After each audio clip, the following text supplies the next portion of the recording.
Good morning. Welcome to the April 6th, 2026 sitting of the Massachusetts Appeals Court. Sitting to my right is Justice Rachel Hershfang. To my left, Justice Robert Toone, and I am Justice Eric Neyman, and we will be your panel on all 6 cases today. As you know, usual appeals court rules are in effect, which means each side has 15 minutes to argue. There is no rebuttal in the appeals court. On occasion, you will see the judges looking at their iPads. This does not mean we are looking at the Red Sox box score, nor would I urge you to do so these days. It means that we are checking your answers in real time by looking at the record and the cases. We see if there's any further business. Seeing none, we'll call the first case, Commonwealth v. Santos. We will hear first from counsel for the appellant, Attorney Crane. Good to see you, sir. Good to see you as well, Your Honor. Good morning. May it please the court, Edward Crane on behalf of KAMIYA Santos. The trooper unreasonably prolonged the defendant's detention by forcing him to sit on the sidewalk while awaiting the completion of the inventory search. The police had the authority to detain an individual. I'm going to ask you to speak up, please, and speak just a little bit more slowly because the acoustics in here aren't very good. Thank you. My apologies, Your Honor. And I'm sorry for 1 second. We do not have the time starting just yet.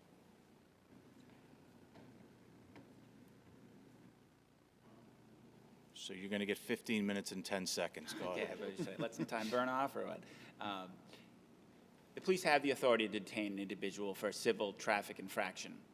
However, this authority ends when the tasks tied to the infraction reasonably should have been completed.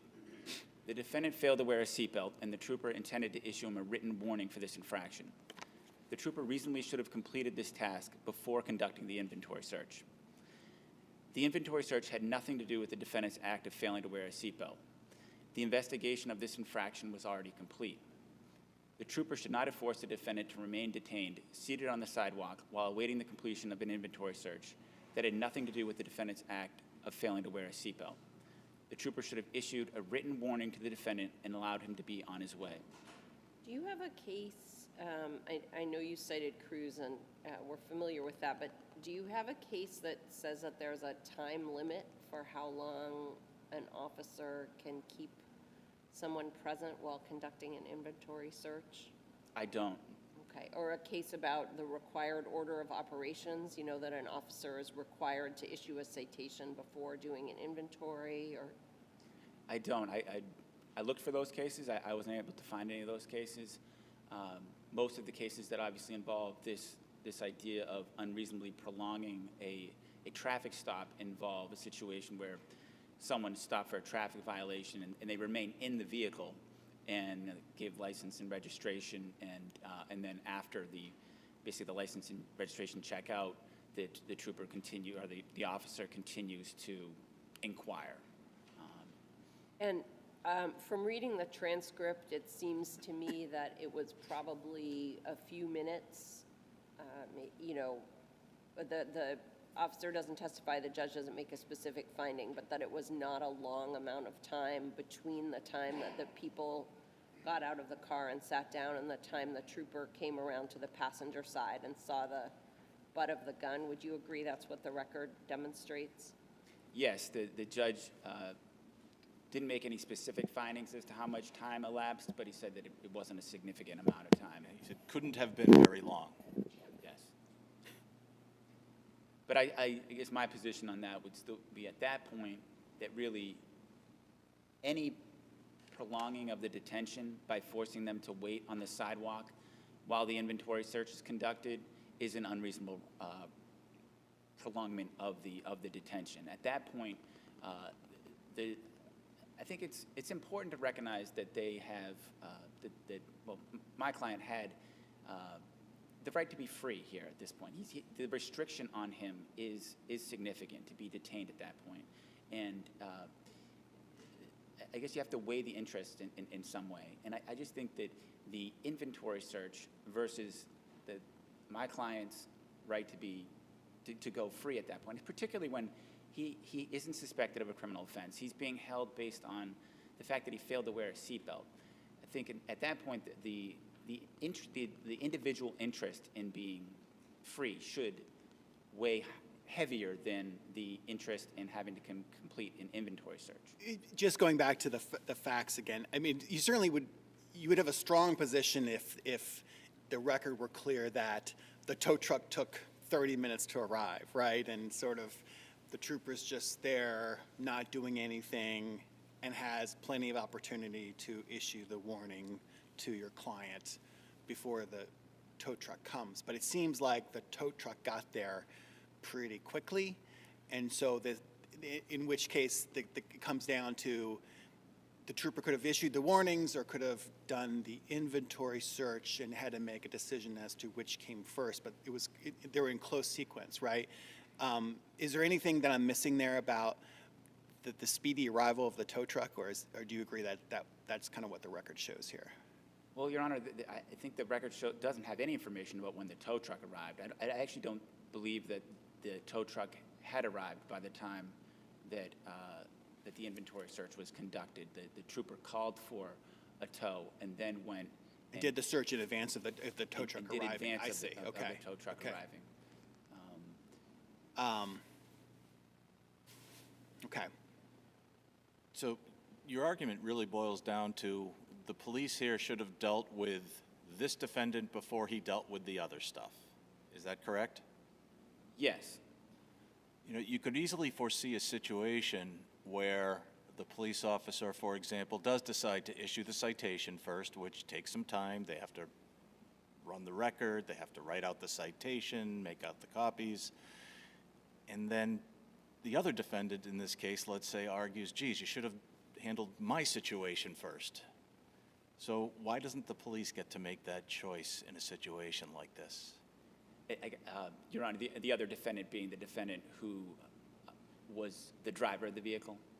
Well, there's also a third individual there, and I could envision any number of scenarios where you're dealing with competing interests, and I think it's the police officer in the first instance anyway who gets to prioritize or decide what we're going to do and how we're going to conduct this order. And I don't know that we as a court get to tell them, no, you have to do it in this other order. Well, I think it depends on the circumstances, and I don't think that I guess it's a slippery slope to give police absolute discretion in this situation. Well, it's not absolute, right? It's bounded by reasonableness. I mean, that's what the cases say, and that's what the Constitution, our Declaration of Rights say, is that they need to make a reasonable decision in the circumstances. And that's why I was asking you about time, because obviously time delay is part of that analysis. But conversely, what if they had done as you say, and he'd taken the time to write the 2 citations, because it was a citation for both the front seat passenger and your client, right, for the lack of seatbelt, sent them on their way, and then discovered the gun? I guess that the discovery of the gun doesn't really factor into the equation as to whether that makes it reasonable or not. The ultimate discovery of the evidence doesn't factor into the analysis of whether the stop was unreasonably prolonged or not. I guess it's just like any motion to suppress where, ultimately we know the evidence was discovered, but the discovery of the evidence can't justify, an unconstitutional search. I think what's important to note, though, too, is that the purpose of an inventory search is to document what's contained in the vehicle. Right, it's to protect the vehicle's owner, essentially, right, from having things go missing. Yes.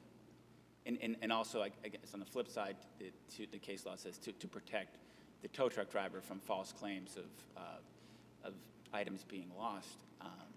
So I guess that purpose can't be, the purpose of an inventory search is not to discover contraband or to discover evidence. It's to simply to, again, document what's in the vehicle and so make sure that will line up with, when the individual goes to retrieve the vehicle, that everything is properly documented. And I just think in this case that interest is so much more minimal than my client's interest in being free from detention. And that's why I think the inventory search in this situation has to wait. And another point, factual point here too, is that he called for the tow truck. The tow truck hadn't arrived yet. I think it's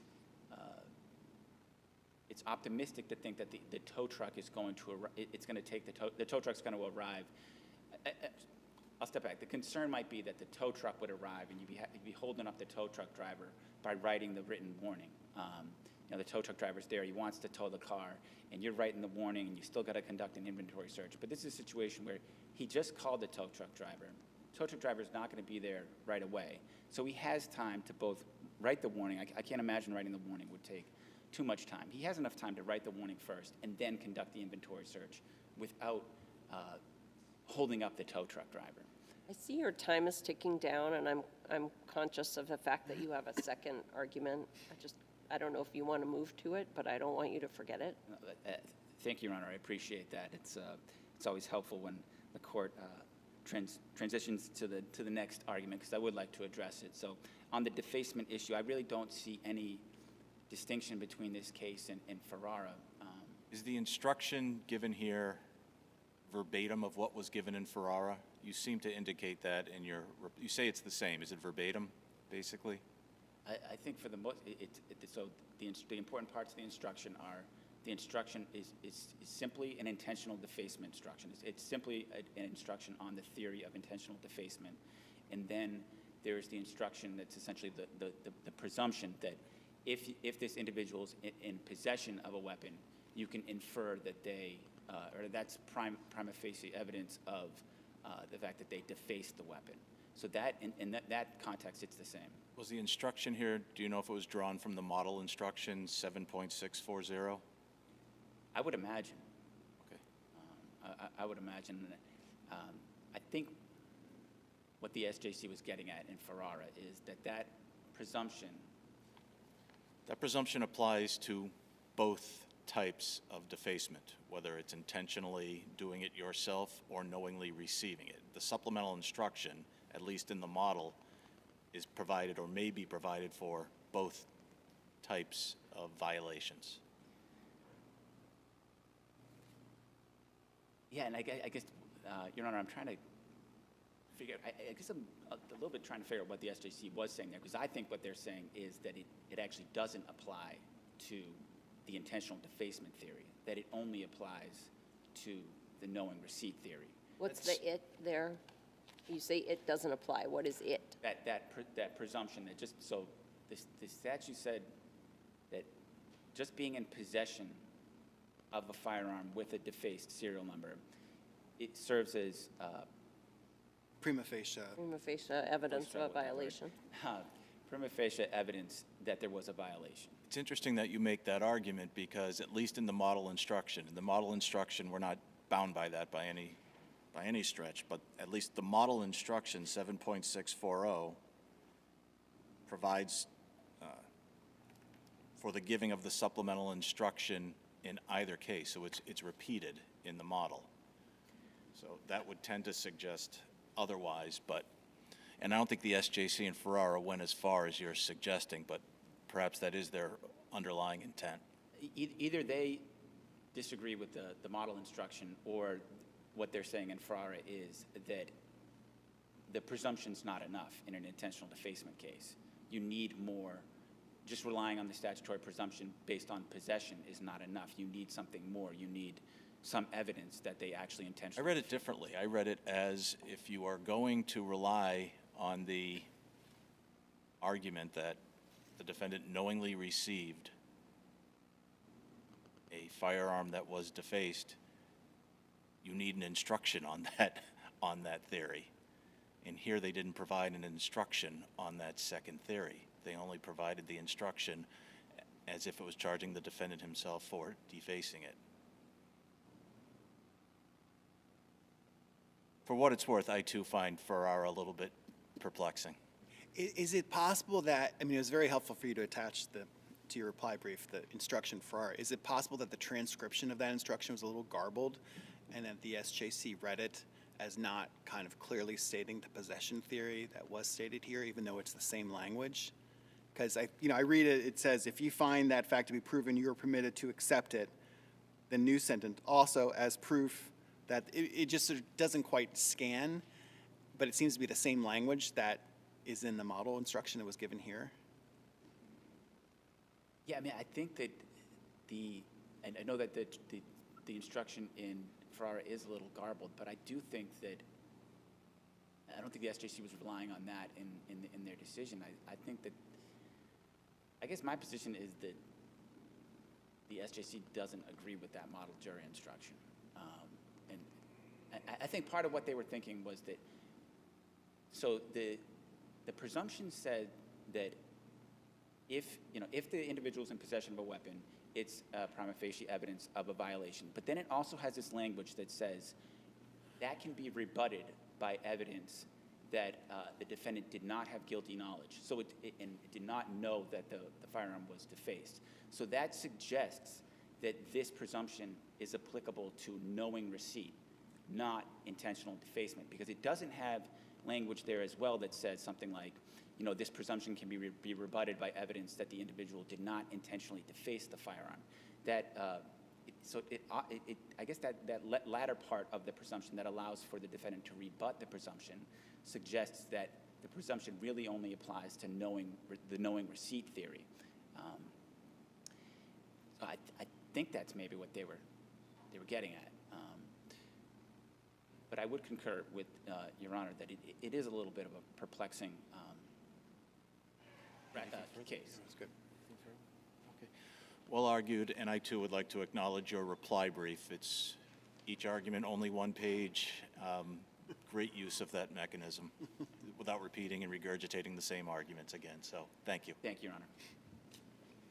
And Attorney McGowan. Good morning. May it please the court. Morning. Media David McGowan for the Commonwealth, asking this court to affirm the defendant's convictions and denial of his motion to suppress. I'll start with the second issue where we just left off. To Justice Toone's question, I think it is exactly that, garbled in Ferrara. And the SJC said when it's garbled such that that second theory isn't explained correctly or clearly, you don't get the benefit of it. And in Ferrara, there was only evidence of just possession and no active defacement, and therefore, without that instruction, that conviction simply could not. Because otherwise, it was kind of, both judges were aiming towards the same language, right? But only one of them seemed to get it across to the. I think, and I do commend my brother for submitting the instruction, the side-by-side, so page 11 of my brother's reply brief, and then transcript volume 2, page 121 right at the top. You put them side-by-side, you can see that the court might have been trying to, both judges, trial judges, reading the exact same model, but for whatever reason, just kind of fumbled or garbled the portion. It just happened to be an important portion if that's the basis of the conviction. And I think the SJC correctly said under this language, the jury couldn't have reached a fair conclusion instructed as such. And so I do think Ferrara is. The model instruction has two different ways to violate the statute, correct? Yes. And the first way is that the defendant intentionally removed, defaced, altered, obliterated, or mutilated the serial number.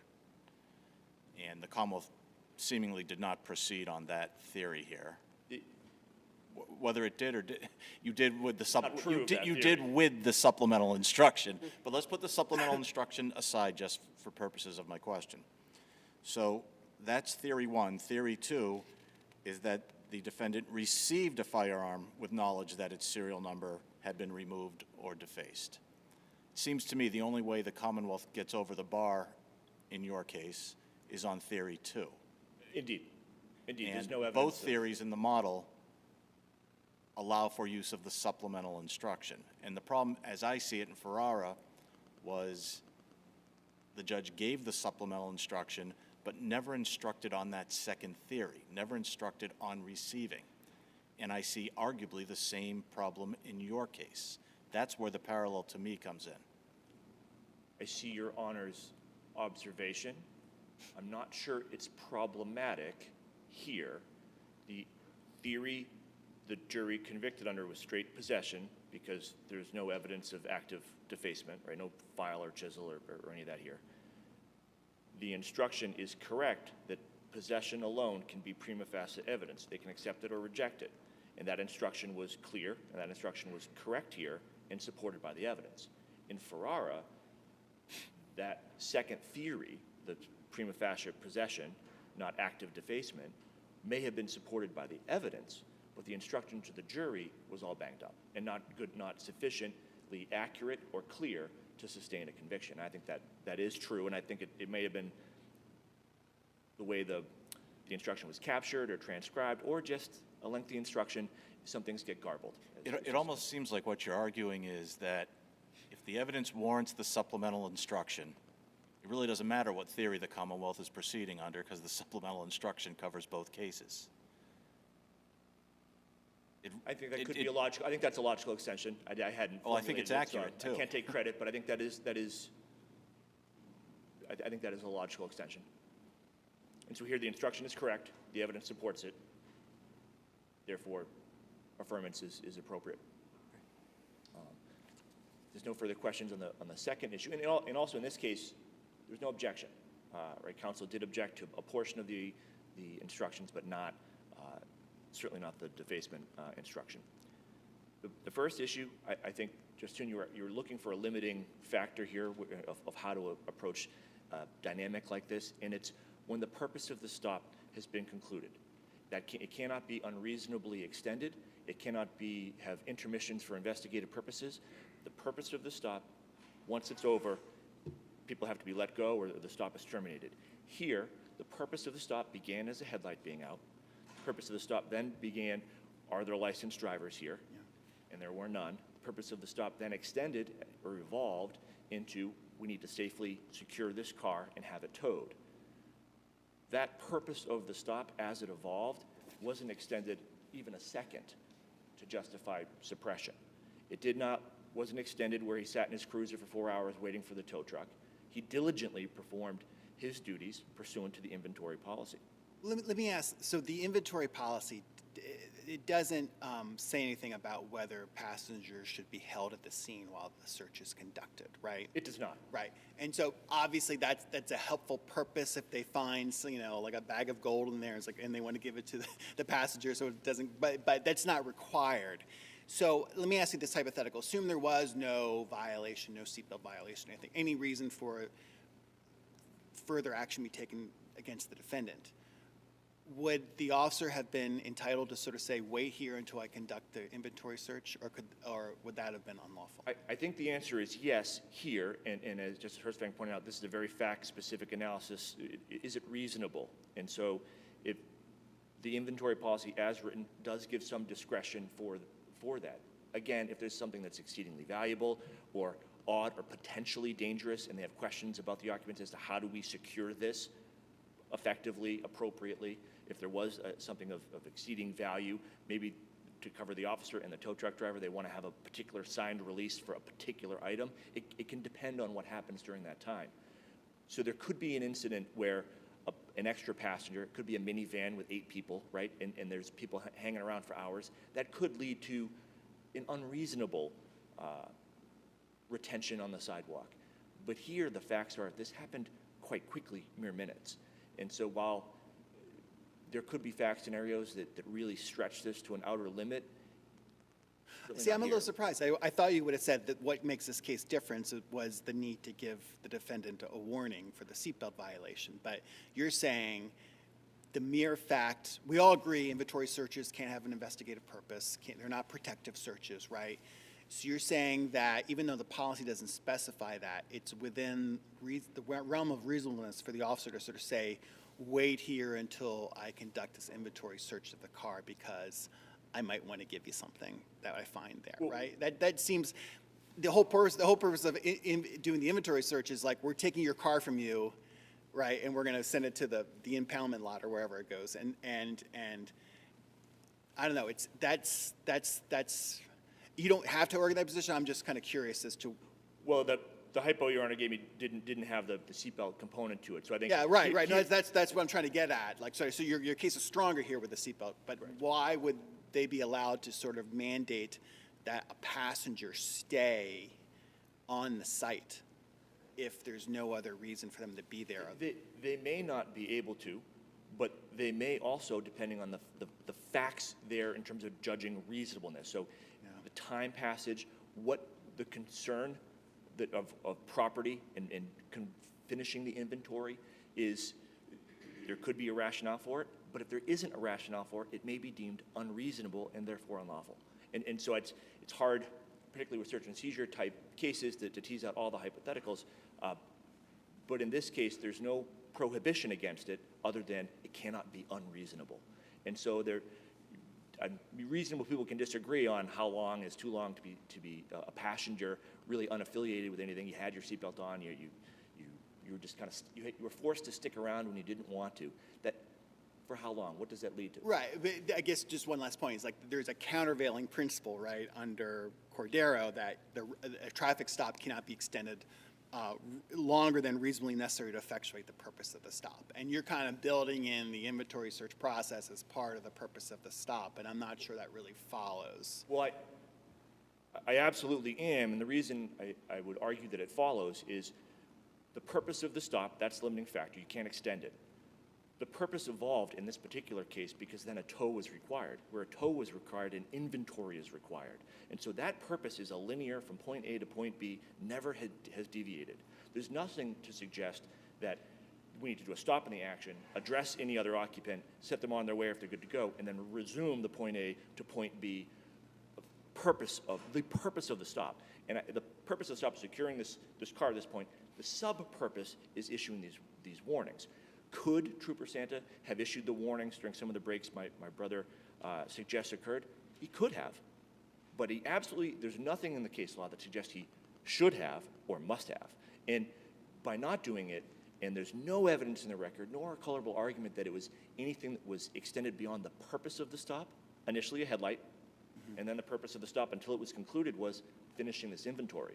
And really for this trooper, having it on the tow truck and the tow truck signing the release and taking off. That would be the end of this stop. But once the inventory is completed, Trooper Santa would then have to turn his attention to issuing the warnings or releasing these individuals. Under these facts, there's nothing that suggests the purpose of the stop was impermissibly extended for anything other than the diligent work of the trooper. And I think that's probably the limiting factor. Is the trooper, police officer, being diligent on the purpose, whatever the purpose is, of that stop? I think that's the test that this court can apply to these creative factual patterns that are presented to it. If there are no further questions. Seeing no further questions, thank you both. The case is submitted.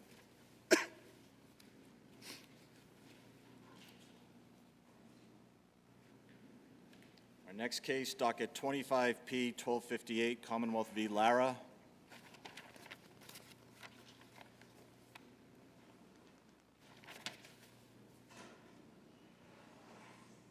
And I would remind counsel that this case is partially impounded, so please refrain from referencing any impounded materials. Attorney Vizone? Yes. Good morning, if it pleases the court. Joseph Vizone for Kevin Lara. This is a Creighton issue.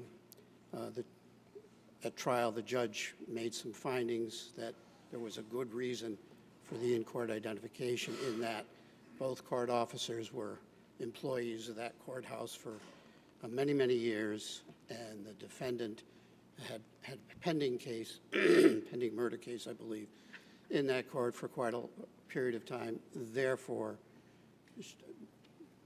the officers would have recognized this guy, and it wouldn't have been like akin to a show-up. There's, I don't know if we want to call it an exception or a carve-out to Creighton where, for example, when police officers make an arrest, and presumably see the person in court, and the officers not only made the arrest but observed part of the crime, officers are allowed to make an in-court identification.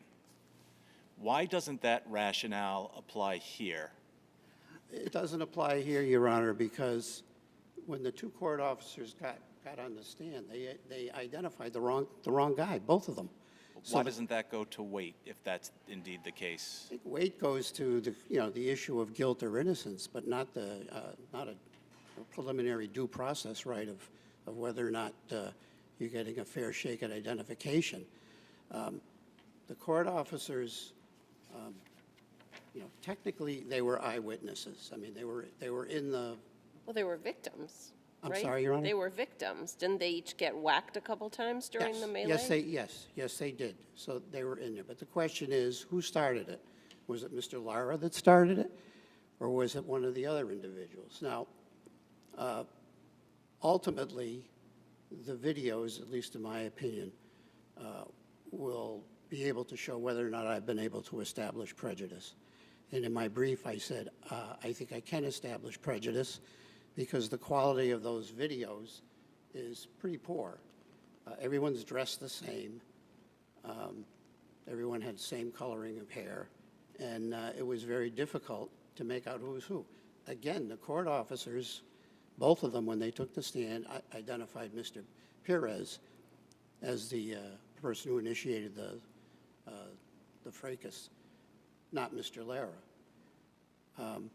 And so, again, and the other point, too, is this incident, as the court knows, occurred in 2017. The trial occurred 7 years later. That's a significant amount of time between the incident and the trial where the identification comes. So that and the fact that both court officers identified Perez, which is clearly wrong, and I believe my brother would concede that point, that they both identified the wrong person. Well, I want to pause you for a moment here. You keep saying identified the wrong person, and I just want to parse that and make sure I'm following your argument about that. They used the name Mr. Perez when they were saying who started the fight. Did they also point to Mr. Perez in the courtroom as the person who started the fight? Well, I don't think they pointed at him in the courtroom. That's not my recollection, but I mean, it's basically everyone knows the guy sitting next to the lawyer. That's the defendant. So if you say, who started it, and they say Perez, then, I mean, that's clearly fodder for cross-examination, which the attorney took, took some time to Which goes flesh to that weight out. again. I'm sorry, Your Honor? You're exactly right. It's fodder for cross-examination, which means it goes to weight, not to admissibility. Well, again, as I stated, the reason that the judge gave the good exception had no foundation to support her factual findings, and I believe the Commonwealth agreed with that she just said, well, he's been working here a long time, he's been a defendant in this courthouse a long time, therefore. And the point here is that the prosecutor said, well, let me put the two court officers on a stand and see what their work experience is and what their familiarity is with this defendant. And the court said, no, for another reason, but I think she should have done that and asked the court officers, how long have you fellas been working here? Have you ever seen this guy? How many times have you seen him? There's a lot of, in 7 years, there's a lot of defendants that go through a courthouse. Did defense counsel request a voir dire? I'm sorry, Judge? Did defense counsel request a voir dire? No, it was the prosecutor, and she said, I'm not doing it. So, why would he ask? He knows what the answer is. So the evidence that was before the judge, admittedly not the theory that she relied on her ruling, was that these two court officer witnesses had gone to collect the four inmates from, they're not inmates, the four people who were being held from their holding cells. They had what was called in the record jackets, right? So a piece of paper or a series of files that had the person's name and photograph. They were deliberately going to pick out these four guys, because those were the four guys who were needed in court, so they knew their names. They went, they got those guys, they put them in the elevator. We can see from the movies that it's a closed universe, at least until after the fight, right? It's the two court officers and the four defendants. All in the elevator. And that remains true through the time of the fight until after they tumble out into the hallway. Correct. Why is that not the equivalent of being the officer who witnesses the crime and then arrests the defendant? Well, again, if you only had one person in the elevator, I wouldn't be here. It would be pretty simple. you have four or five individuals. When the fight initially started, testimony from Officer Norton was that he was looking at the paperwork. And so he didn't really see who started, who started the fight, who hit Mr. Rivera first. And so technically he's not an eyewitness because all he can say is, there was a fight and I got hit. Well, who'd you get hit by? Well, I'm not sure I got hit by, which is evidenced by his testimony at trial is Perez. Now, again, they have the jackets. They know who Perez is. They know who Rivera is. They know who Lara is, okay? So those jackets have photographs of the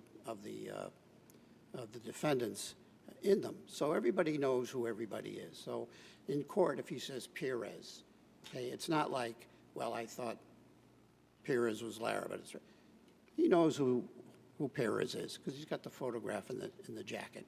And so I don't think when they said Perez, that he was thinking of Mr. Lara. And the other thing, too, is, which I find very strange, is that on cross-examination, the court officer said, well, a couple of weeks before, I looked at the video with the prosecutor. And, notwithstanding that, he still made an incorrect identification.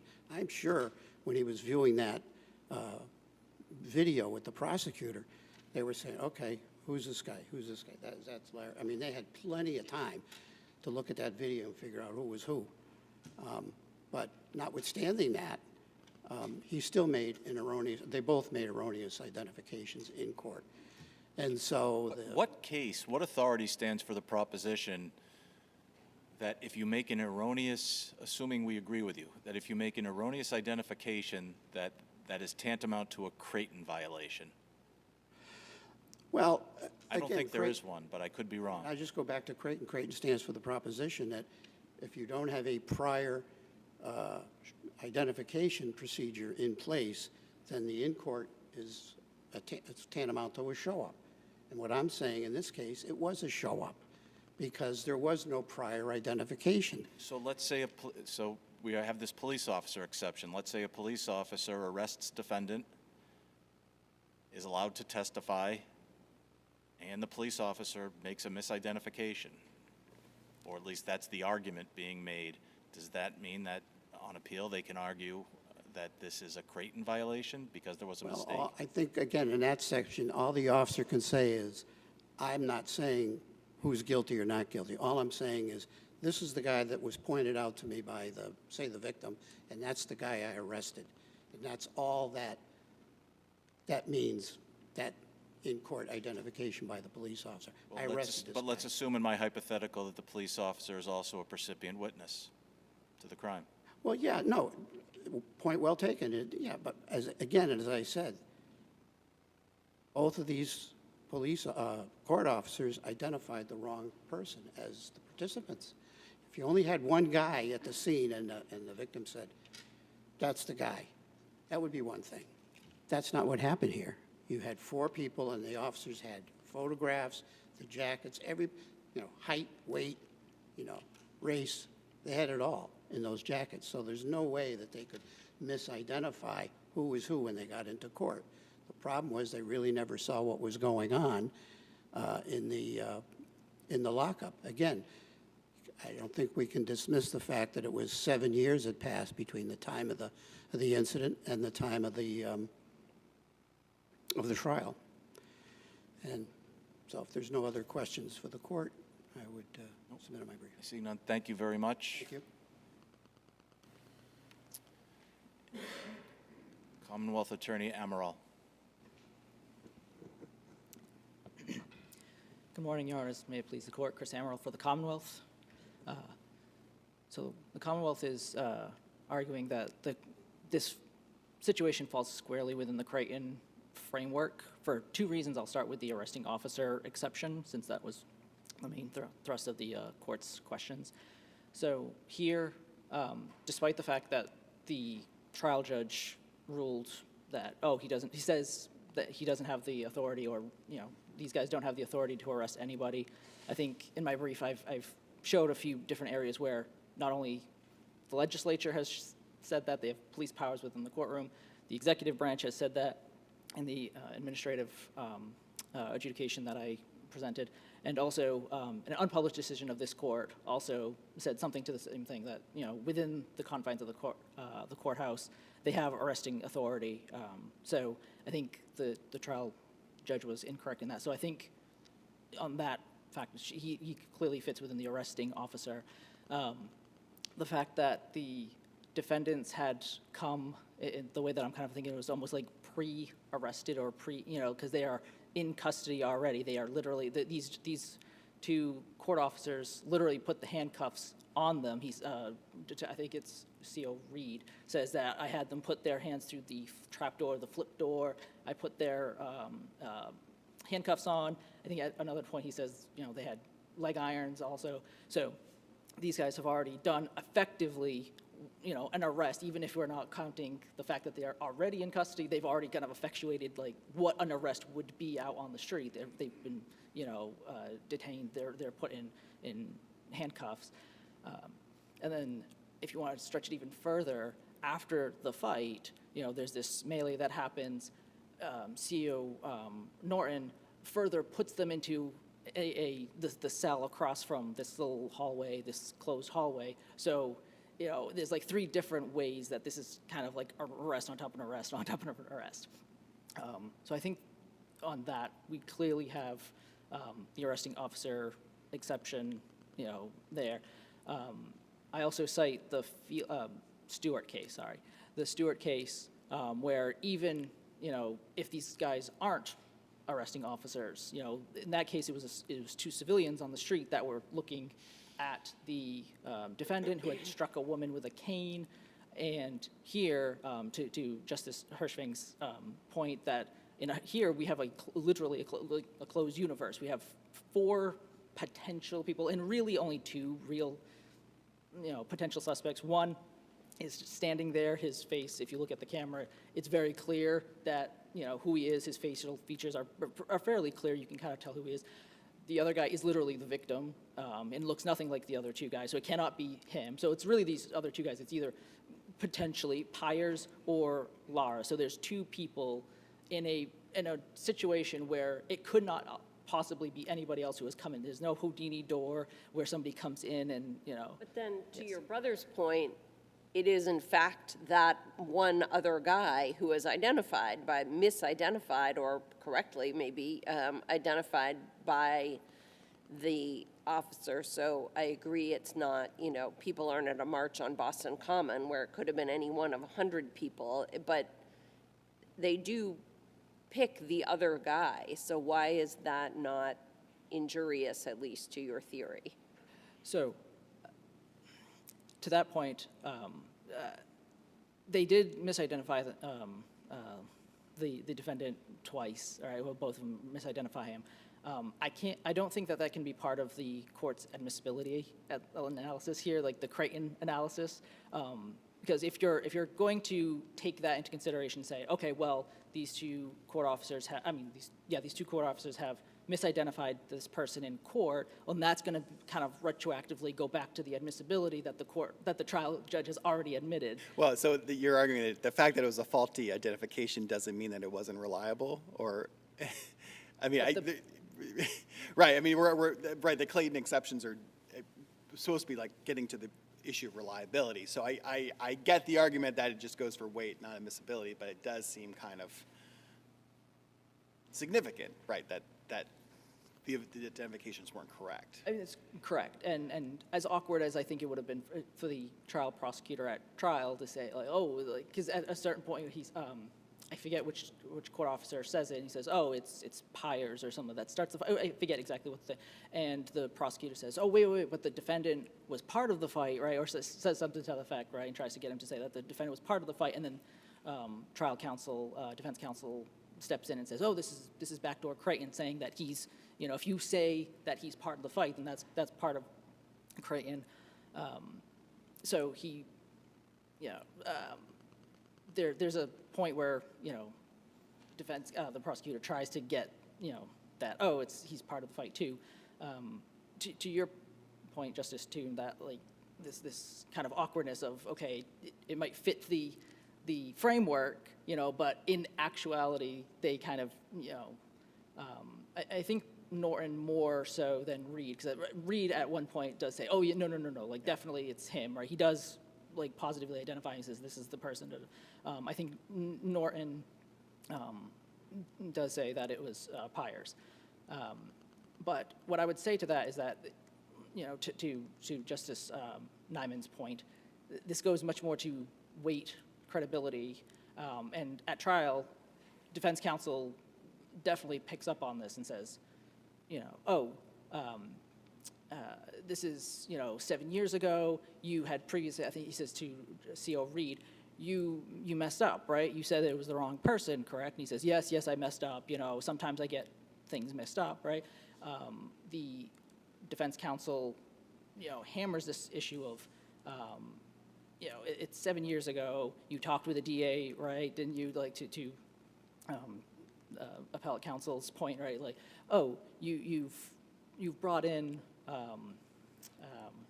you've been brought into the DA's office, you've been showed this video, and yet you're still kind of misidentifying them. So for me, this is a very awkward point, for the prosecutor, and trying to recover here. The reason why I say that this can't be or shouldn't be part of the court's analysis in terms of its admissibility is because it kind of, on the one hand, like I said, it kind of forces the trial judge really to kind of be clairvoyant. It's okay, well, we don't know what this witness is going to say, but we're going to assume that he's going to say this thing, he's going to identify the quote-unquote correct person, right? And when he doesn't later on, after this has come out, then we're kind of either, oops, we can either, strike this and say, okay, well, now you can't consider this because it was quote-unquote the wrong person, may or may not have been the wrong person, but then you also get into weird problems with that because now you're kind of precluding the defense from saying, well, look, no, okay, I kind of want this thing to come in because now the defendant has, the Commonwealth's witnesses have said, here's some, instances where they said, this is the wrong person or whatever, and therefore, you shouldn't, he's not a credible witness. So if the judge is going to then later on tell the jury, well, you can't consider that now, well, now it's almost like they've heard it, but now they can't use it, or or the defense can't use it rather. So, like I said, as awkward as it might have been for the trial attorney at the time, right, or the trial prosecutor at the time, I don't think it can be used in that way in determining initial admissibility under Creighton.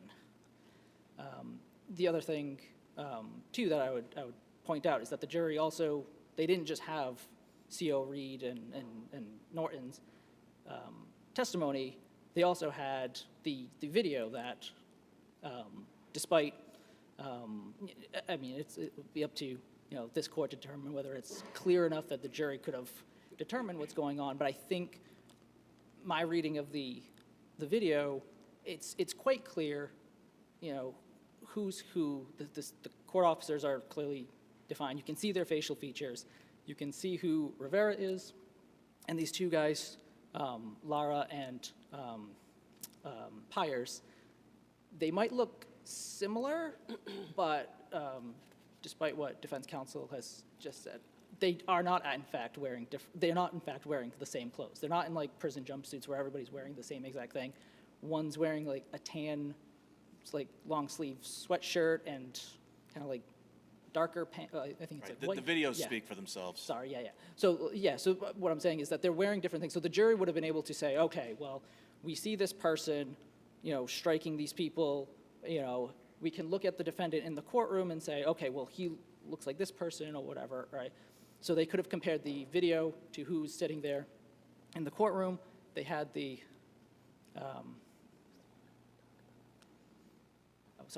they had the two court officers' testimony about what happened. So I think, despite the, like I keep saying, calling it the awkwardness of, the misidentification, but despite that, I think there's reason, one, that there was definitely, sufficient evidence, but I think it falls squarely under Creighton. for the arresting officer exception. With my remaining time, I'll just quickly. Judge I Hershfang has a just want to sorry. make a plea, and I ask you to take it back to your people too. There is no magic exhibit fairy who brings us the videos, and I can't tell you, not a sitting goes by that we're not having to ask for something that the parties seem to believe we already somehow have access to. Could you all please just file the videos if you're going to rely on them in your briefing? I apologize for that. That was my fault. I for some reason. You are in not my- alone. You are in In my head, I Company. thought that I had sent it to the court, and when I got the email, I panicked. So I apologize for that. Seeing no further questions, anything else? Just very, very quickly, the other issue, the familiarity prong, despite the fact that we don't really know exactly the span of time that these COs were interacting with the custodies, but we do have the jacket, which is a folder that contains a photograph, their names, all this information about them. There's evidence that they were interacting with these guys, they were talking with them. Yeah. But it wasn't years and years and years. No, of it wasn't years and familiarity. years and years. Right, like the but- judge said, right? It No, was exactly, You're exactly. saying So- it could have been like, that day they got familiar with. Correct. Right, yeah. Okay.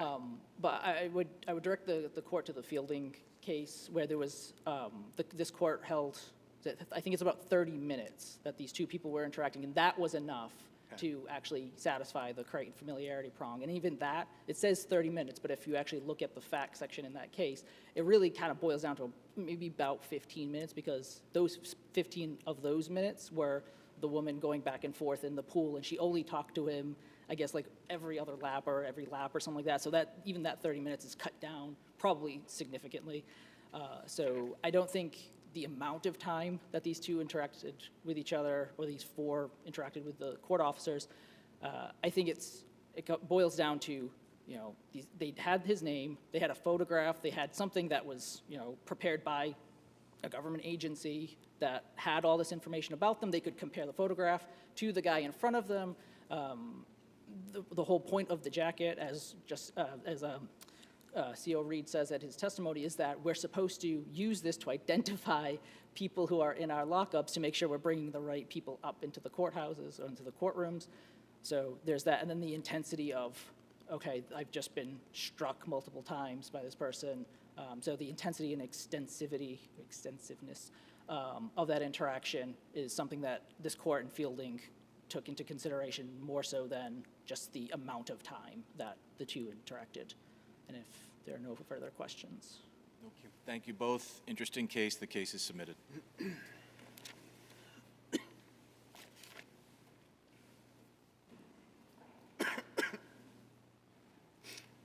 Our next case, if I mispronounce this, please correct me, Commonwealth versus Vigorito. And again, this case is partially impounded, so please refrain from referencing any impounded materials or names.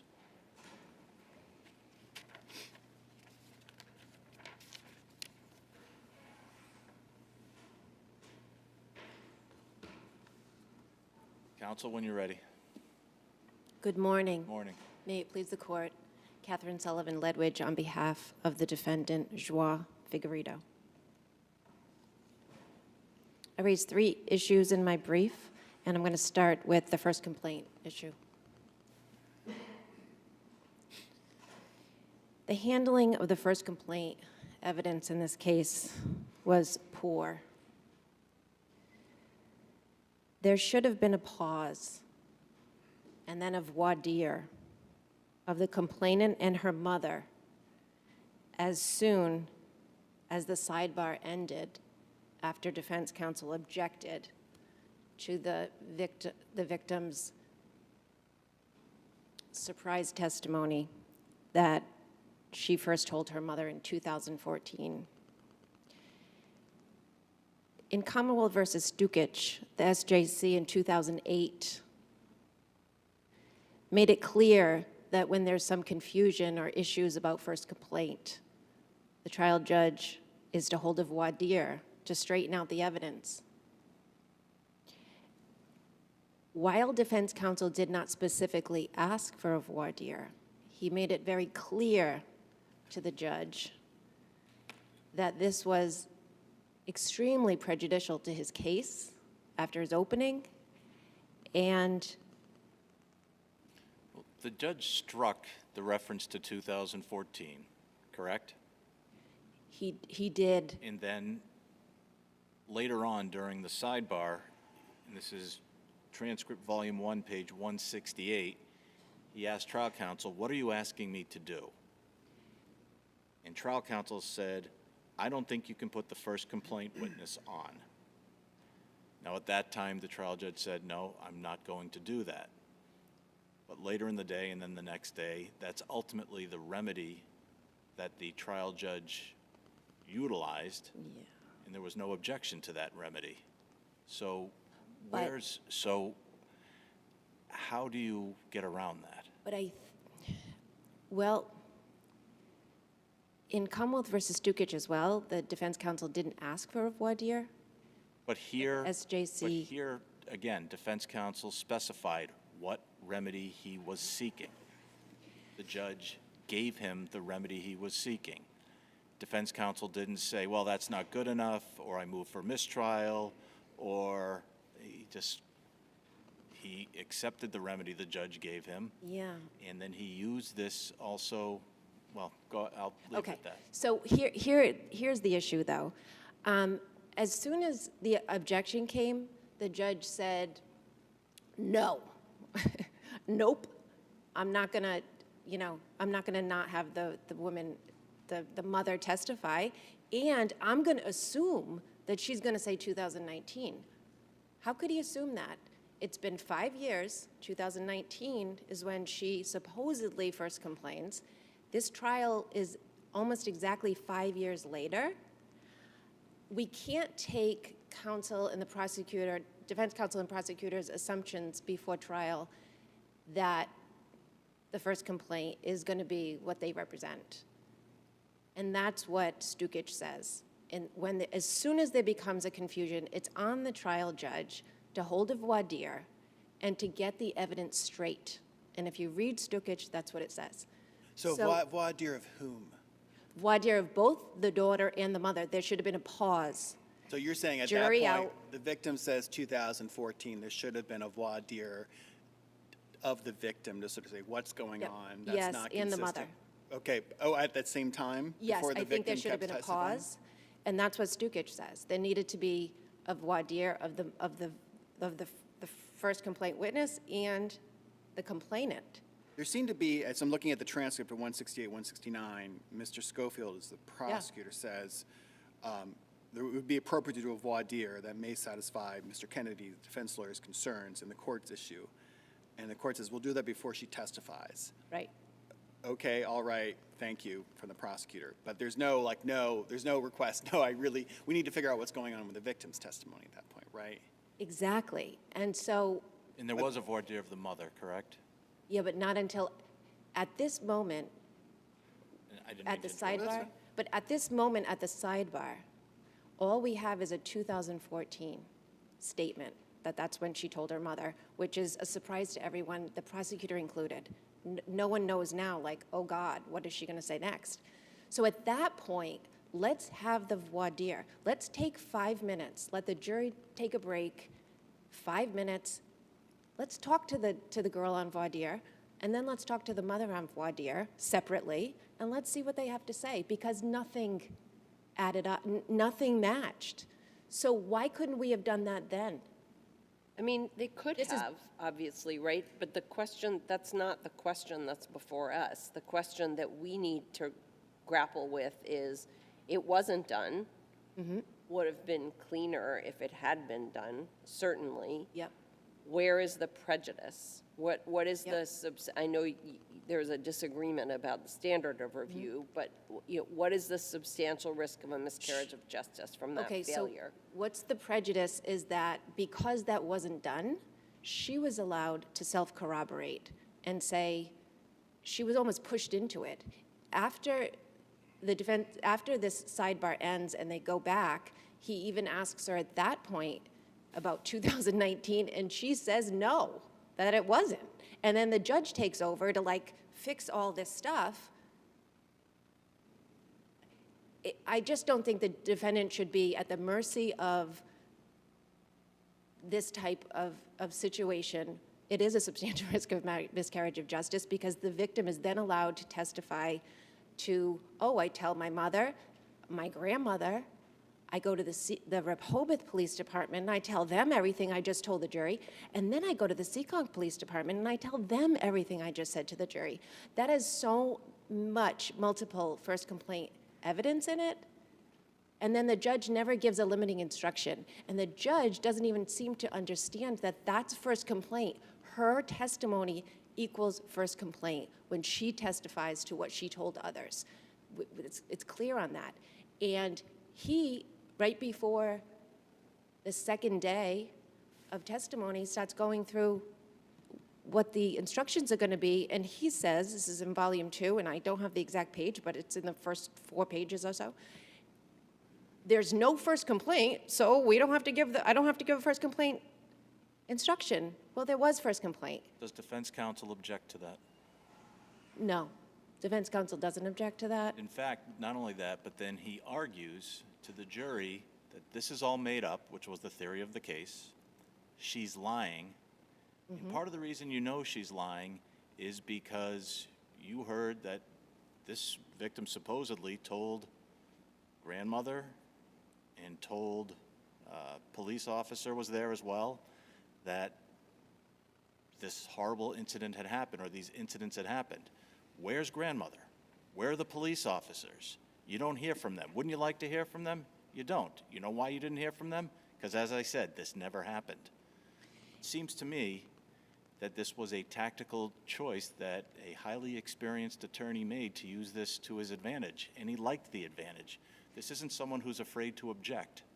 But this is also someone who was told immediately no, and the judge plowed right through the issue and didn't explore it, which he should have done, before the victim was allowed to continue to testify.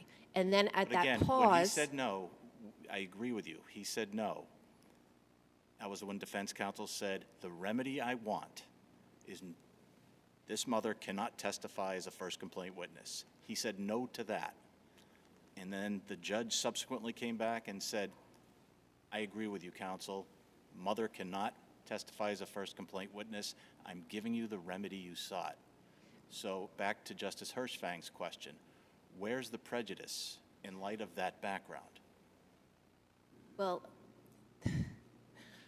I think we're still all just plowing through an error. And when an error occurs... There are different ways of handling it. But when it is rushed through and not taking a pause to hold of voir dire, which is what they're supposed to do. We see this, and in Stukic, there was no defense counsel objection. Here, the judge is suggested, let's do a voir dire to resolve his complaints. He still doesn't do it. And at that point, she hadn't even testified. So if we had had a pause and we had done the voir dire, we would have known the mother's not going to testify as a first complaint witness. Let's now give the defense a few minutes to regroup, and defense counsel and his associate, Attorney Hershfang, could then regroup and decide what should we do now that there's not going to be the mother testifying about this argument. And there was plenty of other motive for this victim to have attacked her stepfather. All of She which was worried about... explored on cross-examination, right? The cross-examination of her went into... But it wouldn't have been anything about what she told others. None of that evidence would have come in. This would have been about, oh, you called the police in 2015 because you were afraid he was going to take your 2-year-old son, young brother, to Portugal and not come back. That's what you were afraid of. So she didn't want him having visitation. That's the first thing she said to the police. She didn't want him having visitation on weekends with him, okay? There were plenty of other motives that could have been explored besides the complaint. And that's what I'm saying is the problem here. Can I ask you a question Sure. before you run out of time about the tender years instruction? Yep. The Commonwealth, I think, acknowledges that that should not have been given, Right. and so it's error. The question, again, because it wasn't preserved, is whether or not it created a substantial risk of a miscarriage of justice. How do you satisfy the prejudice prong there when this wasn't a, how did the victim react to seeing the defendant masturbate in front of her and do all of these things? This was a this never happened case. How does that impact your prejudice analysis?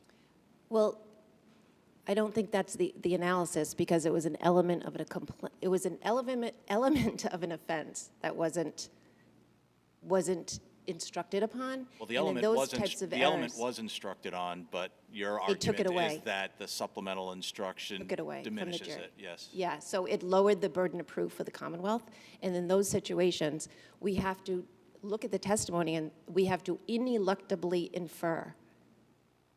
Okay, so it has to be inescapable that her testimony meets the shock and alarm element. And my position is that seeing it, and she did not, usually they're alarmed and they run and they tell someone right away, if you look at the cases. And my position is that she says, I was afraid. She said she felt extremely afraid of what he could potentially do to me. And you're saying that's different from alarm Right. or shock. It's pretty not alarm close. and shock under the open and gross statute. Yeah. And the jury didn't hear that element, and so I don't think it's enough. If there are no further questions, I'm going to rest on my brief. Thank you. Thank you very much. Good morning, Your Honors. May it please the Court, my name is Rob Kidd. I represent the Commonwealth of Massachusetts in this case. If the Court, assuming the Court doesn't object, I would start with the first issue, which is the fresh complaint testimony. First of all, this notion that the judge sort of had to have some sort of clairvoyance while he's in the middle of the testimony of the victim, who testified to things that were unexpected. Defense counsel wants to say that the judge should have had this clairvoyance to know that, oh, well, if the victim testified inconsistently, maybe the first complaint witness is going to as well. Maybe I should now interrupt this victim's But testimony. can I just jump in? Like, you say the victim testified inconsistently. It's her testimony, right? The victim is the Correct. one who knows when the first complaint. Right, I don't quite understand what happened here. I She goes in and says, first complaint was in 2014, and then everybody kind of huddles. They do a sidebar, and it's like, well, we're going to exclude that and try again. But it's her testimony, right? What basis was there to sort of exclude that? I understand it's not what the prosecutor expected. But at the very least, if it's not what the prosecutor expected, you would think, well, let's try to clarify through a voir dire what's going on here, instead of just sort of saying, no, victim, you can't testify to that. You have to testify to this story that we all think is what happened, right? That's just very strange to me. I agree with Your Honor. I don't think that was the right call there. I think you're right. The proper remedy is that the prosecutor has to clean it up or try to clean it up. I don't think the remedy is that it gets excluded. I think that defense counsel made a very, forceful argument at sidebar. And he said, my whole case is based on this 2019 thing, and if this comes in, it's going to mess up my whole argument. And he mentioned the 2019 incident in his argument, Right. his opening argument. So Because the prosecutor had gone on the record saying that the incident, that first complaint was 2019. So it wasn't just defense counsel's theories, what he had been told, right? yes, Right. yes. And the victim goes off, diverges from that story, but it just seems very odd to me that the response is to sort of say, oh, exclude what the victim said. Victim, tell us something different, right? Yes, and well, I would argue that I think the defendant there got sort of a benefit to which he was not entitled. Something was excluded, and he got what he was looking for. He was dead. Ultimately, maybe that's the case, maybe not, but you agree with what appellate counsel argued, right? The appropriate thing would have been to immediately conduct a voir dire, first of the victim and then of the mother, and root this out right then and there. I don't, actually. perhaps the victim, because the victim is the one who testified to things that people didn't expect, quote unquote, right? So perhaps it would have been better had he interrupted the testimony of the victim. But how did he know that mom was going to be all over the place, if you will? You conduct a voir dire. But there was no reason. What was the reason? Why was the reason? Well, since you're asking me the question, I think the answer would be that there was a motion in limine saying that the first complaint was in 2019. Victim testifies it was in 2014. Stop, conduct a voir dire of the victim, find out exactly what her memory is and what she wants to testify to and what she recalls. Let her be cross-examined, and then immediately call the mother, and then the judge has before him all of the universe of relevant evidence to make the appropriate call right then and there. Why wait? I just don't think that the judge had any reason to believe. Everybody in that courtroom believed that mom was going to say that this thing happened in 2000.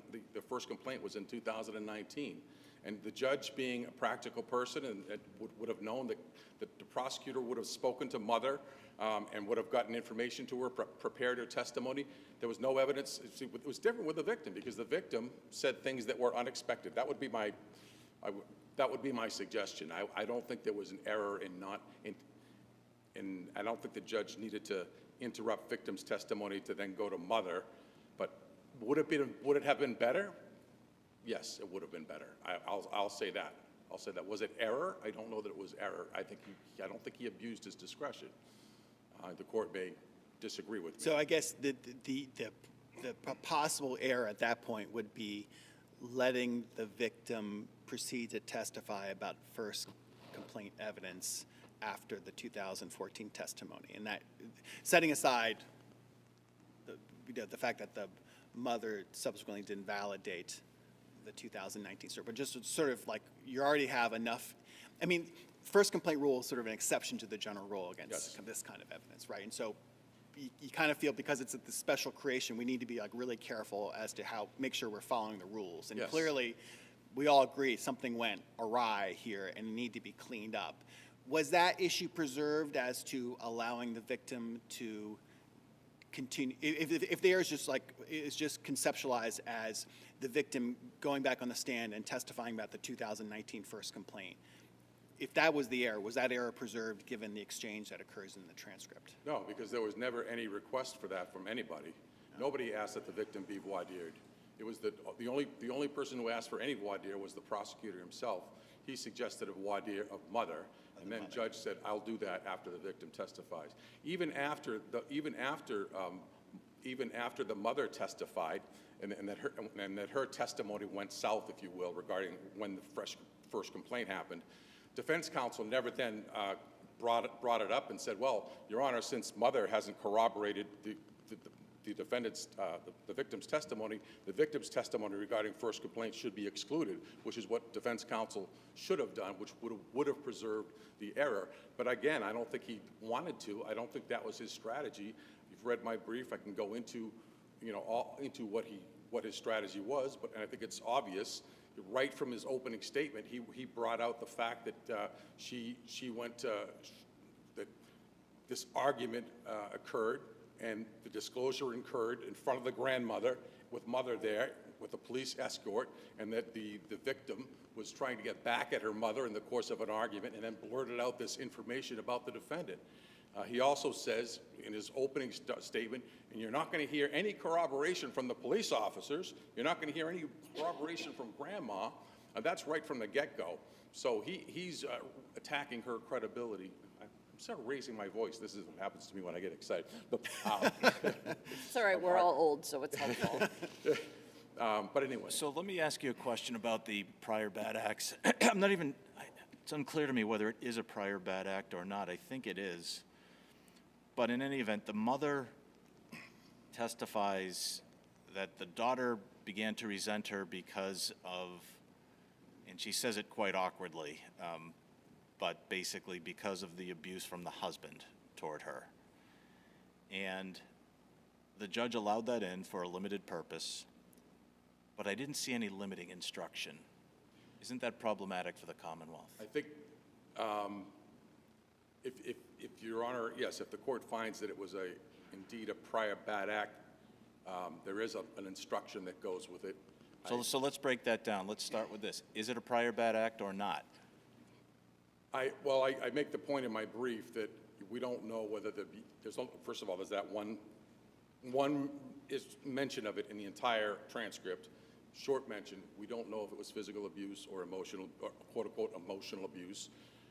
So I don't think the defendant has shown that it was physical abuse. I think we'd have to assume that it was, we don't know. What would testimony about emotional abuse be admitted for? Well, that's where the question comes in. Is that admissible for any other purpose? My Well, argument. it was admitted, so isn't that, since it doesn't speak to the incident that's being tried in the case, does that make it a prior bad act by default? I think it was admissible. The only way it would be admissible would be, as I said, to show the atmosphere in the home and to corroborate the victim's fear of the defendant. And if he's emotionally or physically abusing her, then that's corroborated. And a reason for delayed disclosure. So that's Yes. yes. So it's admissible, but it's admissible as a limited purpose. So I think I need to answer that question to say, yes, a limiting instruction, was it required? Was it within it? I shouldn't be able to answer this question, but I don't know whether, I assume I don't know whether it would be his discretion not to give it, but I assume he would have to give it I think so, too. if it was introduced for that purpose. She should give the limiting instruction. But does that mean that the case gets thrown out, so to speak, because of that? And I would suggest no. What's your best case for that proposition? For the proposition that where the judge didn't give a prior bad act limiting instruction, it still didn't rise to the level of a substantial risk of a miscarriage of justice here? Well, first of all, it's not substantial risk, unfortunately for me. It's prejudicial error. Thank you for correcting me. You're right, there was an objection. You're an officer of the court, and we appreciate that. Thank you. No, is there a case? Obviously, this is a very specific, they're all very specific, fact centers. The question is, you look at when you analyze it under this error standard, you look at the entire trial, you look at the effect that the comment would have had on the jury. Would it have resulted in the jury considering it and affecting the verdict? And I would just suggest in this particular case, with this one line of transcript, with this vague statement about abuse during a 2-day trial, I don't think that had any significant impact on the jury at all. And it's not like like it was some prior incident with children. Like the prior bad act didn't involve some sort of similar offense, which would have been very prejudicial. So that would be my argument there. Can I just circle back and exploit your candor a little bit farther on the first complaint issue? So let's assume it's substantial risk of what happened, right? You agree that it was wrong not to strike the victim's testimony after the mother's voir dire, right, as to the first complaint? Was it an abuse of discretion? The question is whether it was an abuse of the judge's discretion. Set aside the standard. Should her first complaint testimony have been struck, given that there was no support for it in the mother's testimony? Isn't that what the doctrine I think that would have requires? been the correct remedy. Yes. Yes. Okay. And then the victim tells the 2 police departments.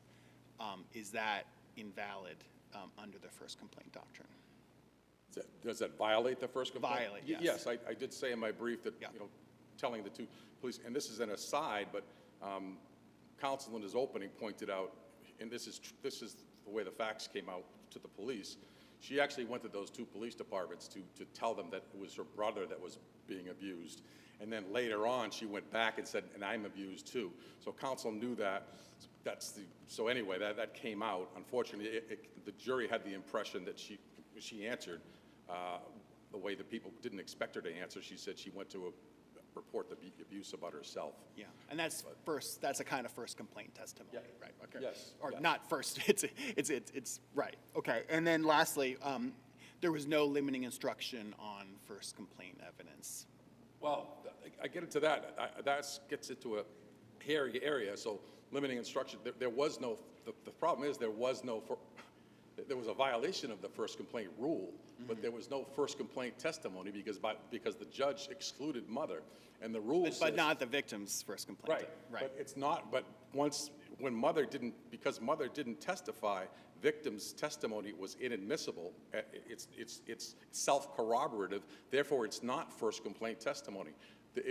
The victim's testimony would only have been first complaint testimony had mother testified. But and it corroborated. was inadmissible but admitted, right? Right. Right, that's the tricky part. So, exactly. And I'm not then- so sure that our case law says that that's still not first complaint. I think our case law suggests that it is first complaint. I disagree. I think it does. I think that even in the jury, and I just read the jury instructions, Your Honor, and it starts out by saying, the jury instructions start out by saying, the Commonwealth is allowed to admit the testimony of a witness to whom the victim disclosed abuse, and for this particular limited purpose, for corroboration.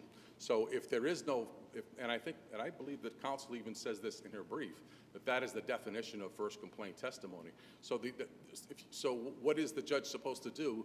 Is he supposed to incorrectly read those jury instructions? He can't read those. He can strike it. He can strike the testimony and say it does not comport with, it is inadmissible because there was no first complaint witness. You are to disregard it.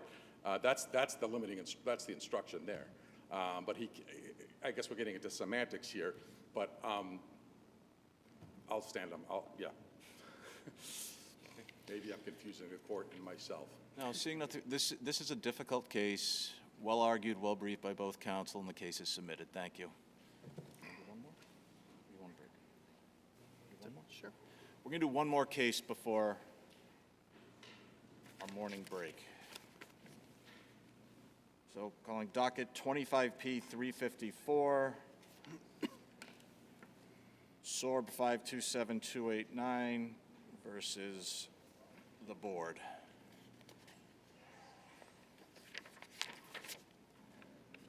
And as counsel both aware, this matter is impounded. Please refrain from referring to any names or impounded material. And good morning, good to see you, counsel. Good morning, Your Honors. My name is Edward Gauthier. I'm arguing today on behalf of John Doe. May it please the court. The board hearing examiner misapplied factor 7, relationship between offender and victim, pretty explicitly, as the factor says that a relationship established by a job puts an individual in a position to sexually offend. In this case, Doe was not in a position of trust based on a job. That's more applied to social workers, camp counselors, therapists, people who have been given a position of trust by society. The closeness of a person to a victim is actually risk mitigating. So an incest offender has a lower risk than an offender of a stranger. So the application of factor 7 with increased weight kind of turns the factor on its head a little bit. What about the fact that I think the victim, I think it's both victim 1 and 2 referred to had something of a relationship with Doe, knew him, had spent time with him. He had ostensibly spent some form of time giving them some level of care. And they also referred to him as, let's say, Uncle Tom or what Uncle Joe or whatever it may have been. Does that get you into factor 7 territory or no? And if the answer is no, tell me why. So factor 7 is a continuum of risk. Under the statute, or under the factor and the research, an incest offender, which would be a father, a mother, a brother, is the lowest risk. As you move out from that core, the risk of reoffense and the degree of danger to society increases. So a stranger, a mass stranger in the parking lot, that stereotype would be the furthest extreme, the most danger. In this case, the fact that he was that close under the regulation actually mitigates the risk. It might seem counterintuitive, and a lot of the regulations and a lot of the research may seem to fly in the face of common sense sometimes. Right. But the fact that The language of the regulation, position of trust, the board gives special consideration to offenders who commit a sex offense while in a position of trust as established by their profession or role with the victim. What cases best define role with the victim? As is many instances with sex offender registry board cases. No cases on point? The regulations really don't get tested that well in terms of appellate decisions. So unfortunately, I don't think my brother or I are going to be able to sit and have appellate or SJC decisions that say this is what this factor means exactly, because as the court knows, the hearing examiners are given fairly broad discretion in essentially ferreting out what these words mean. And historically, the court has essentially deferred to the board's discretion as the expert fact finders. Are there any cases where, for example, a part-time babysitter has been held to be in a position of trust within the meaning of Factor 7? Not that I'm aware of, Your Honor, no. But I can't say for certain that has not happened, but I can only tell the court that I am not aware of it. As for hostility towards women, briefly, the only thing I'd like to stress is that a restraining order taken out by the mother of a juvenile victim cannot be counted as hostility towards women, as a sex offense towards the child does not evince hostility towards women. And as for public place, the public place factor exists because, just applying common sense, if an individual were in the lobby of the courthouse, saw a child, and sexually offended, that person has absolutely no impulse control whatsoever, and obviously poses the highest risk of reoffense because the likelihood of them being caught is nearly absolute, and yet they reoffended anyway. However, in this case, this was not a public place. This was a place that the DOE intended and attempted to make private. And the regulation itself is pretty clear that the extent to which an offender attempts to conceal their offense reduces the applicability, and in a common sense way, it reduces the risk of reoffense. So we're really kind of parsing words in these regulations. I can tell the court that these cases are very challenging, as the court probably knows from an appellate perspective, because agency decisions are given such great deference, and we have very little wiggle room within. But moving on to the deviant sexual interest. Now, there is a factor, a high-risk factor, that allows the board to give consideration of a mental abnormality. And deviant sexual interests is a mental abnormality. And in this case, the hearing examiner found that Doe had a mental abnormality, which is the deviant sexual interest in children, which is, under the DSM-5, known as pedophilic disorder. Well, the regulations actually require expert analysis and testimony, a record of some kind, an actual diagnosis of a deviant sexual offense. Now, in this case, the board hearing examiner did not explicitly apply Factor 1, but when a hearing examiner is determining the risk of reoffense or degree of danger, what really matters are the facts that underlie that decision. So whether the hearing examiner says, I apply Factor 1 or I apply Factor 7, the findings of fact that support that factor are just as important as the application of the factor itself. Can you remind me, in what context did the hearing examiner use the words deviant sexual interest? So was that under Factor 37, maybe? Under Factor 37 is the board catch-all that allows... Is that where he used it, though? Yes, Your Honor. Okay. Yes. It allows a catch-all to any other useful information. In this case, there was an allegation that that Doe had interacted inappropriately with a 12-year-old, paying attention to her in a manner somewhat consistently with his sex offense victim. It was because of that allegation that the board hearing examiner found that Doe has a deviant sexual interest in children.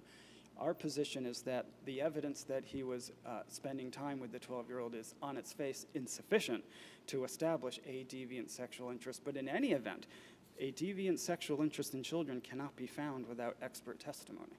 Well, it seems like you're trying to sort of make this into a diagnosis and then say, correctly, you need expert evidence to support a diagnosis, right? But the statute kind of uses this deviant language in a lot of different ways, and not all of it is tied to a mental health abnormality, which you would need expert support for. So how do we kind of distinguish between the acceptable uses by an examiner versus when it rises to the level of requiring expert support? Well, I think in this case, the facts that the hearing examiner relied on closely match what an expert would consider in determining if someone has a deviant sexual interest in children.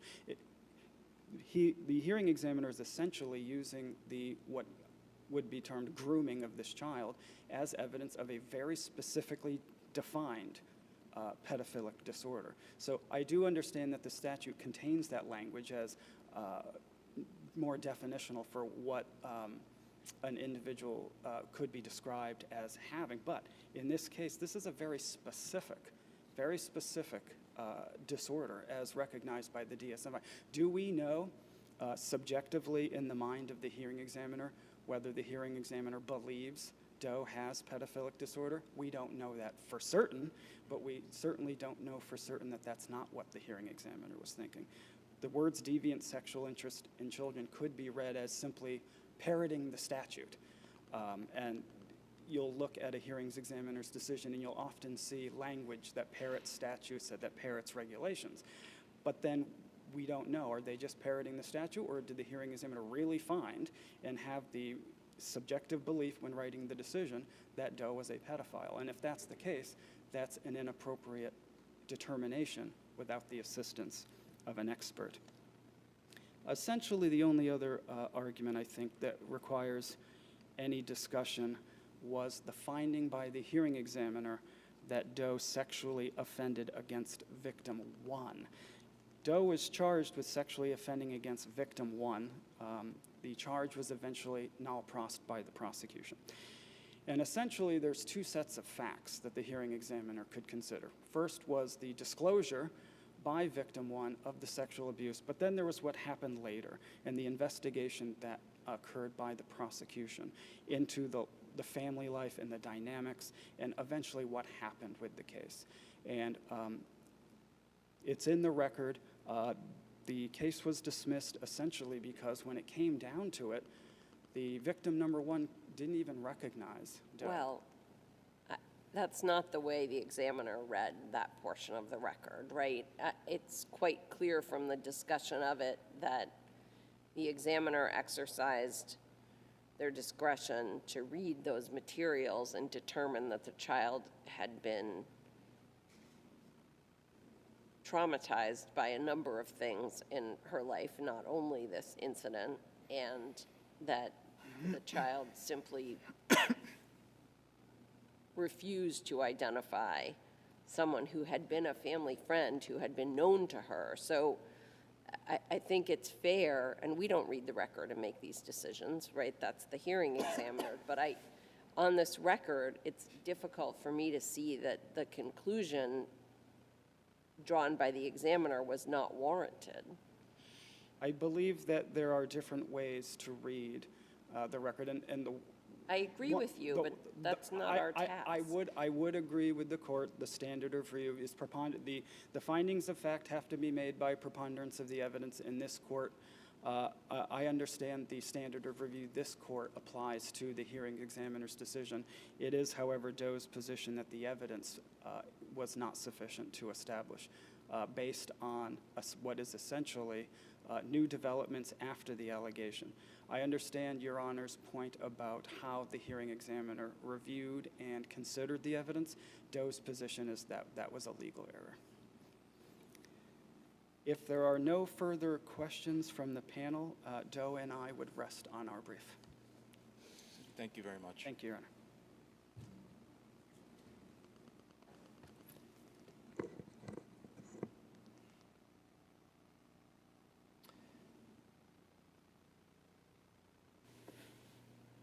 Good morning, Your Honors. May it please the Court, Christopher Bohr on behalf of the Sex Offender Registry Board. With respect to the hearsay argument that was just discussed, I think the hearing examiner I'm appropriately... going to ask you just to speak up a little bit. Certainly. Please. Thanks. Sorry about that. Just with respect to the hearsay argument, I would suggest that the hearing examiner made the appropriate discussions and reasonable inferences made from the evidence beforehand to determine that that information was reliable, to consider the information regarding victim 1 in this particular case. The hearing examiner noted the specificity, the detail, gave specific accounts regarding what the victim told the authorities, told the medical doctors, that there was grand jury testimony from an investigator regarding the offense. The victim spoke during a SANE interview. This is all contained within the board's brief. In this particular case, the victim was consistent in her detailed accounts to both the mother as well as to the medical doctors when they arrived. So certainly, notwithstanding the fact that 3 years later she was found incompetent to testify at trial, that's not necessarily the standard here, and certainly people weave in and out of competency. The prosecutor made a decision at that point in time, but that doesn't affect the hearing examiner's reliability determinations. As Justice Hershfang pointed out, the hearing examiner relied on the information contained at the time of disclosure, which happened several years early in 2003. So I suggest under the case law as it stands here, the hearing examiner made no error in making those determinations and finding that hearsay evidence to be reliable and therefore using it in his overall determination. Speaking of case law, what is your best case that the conduct at issue here with involving the governing offense constituted an offense that occurred in a public place within the meaning of Factor 7? Factor 16, Your Honor? I'm sorry, Factor 7's position of trust. So let's start with Factor 16, public place. I don't know if I cited any specific case with respect to Factor 16. What you have here with respect to that account, there was a witness and there was the petitioner made two statements, and then the victim's mother made a statement as well. I think what the hearing examiner relied on is that the fact that they had access to that room. So the mother knew that the victim was in that room. Yes. The door wasn't locked, presumably, and the mother went in to check on her daughter who was gone for a long time, so presumably that Correct. shows some level of risky behavior on the part of Doe. But I don't know if there's any cases that involve a situation like this where someone is behind closed doors and the case has held that that is sufficient to satisfy the public place or to meet the public place standard. I believe the hearing examiner used the term unfettered access. So it's, I forget the specific language of the factor. It's open to the scrutiny of others, or I have it right here.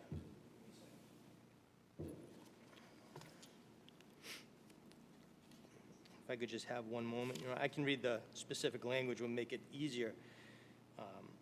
Well, how is Public it? place includes an area maintained for or used by the public and any place that is open to the scrutiny of others or where there is no expectation of privacy. So in this particular case, you have a situation, the hearing examiner used that term unfettered access, because we have, think of the bedroom in the room. So there was a pool party, for lack of a better term, going on. So there were people inside, the offender was inside, there were people outside, people had access to the house, okay?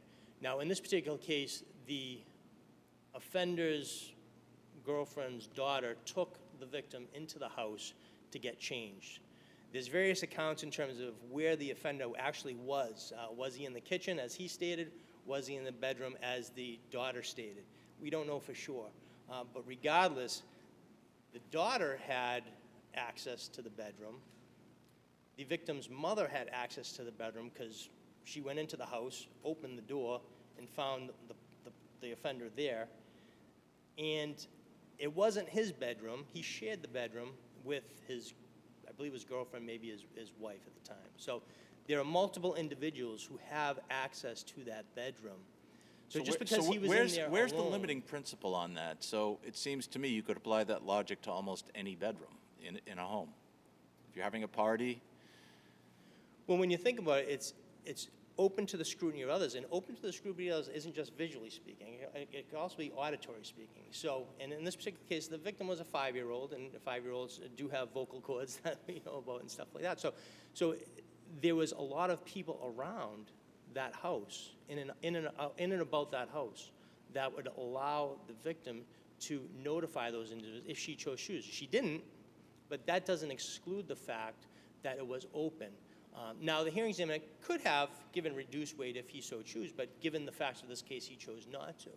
I don't think it was error that he applied the factor, given the factual circumstances. This isn't a place that he took the victim and secreted her inside, closed the door, went into a closet to hide himself. He was out in the open. He was actually observed with his pants down, fiddling with his zipper by the victim's mother.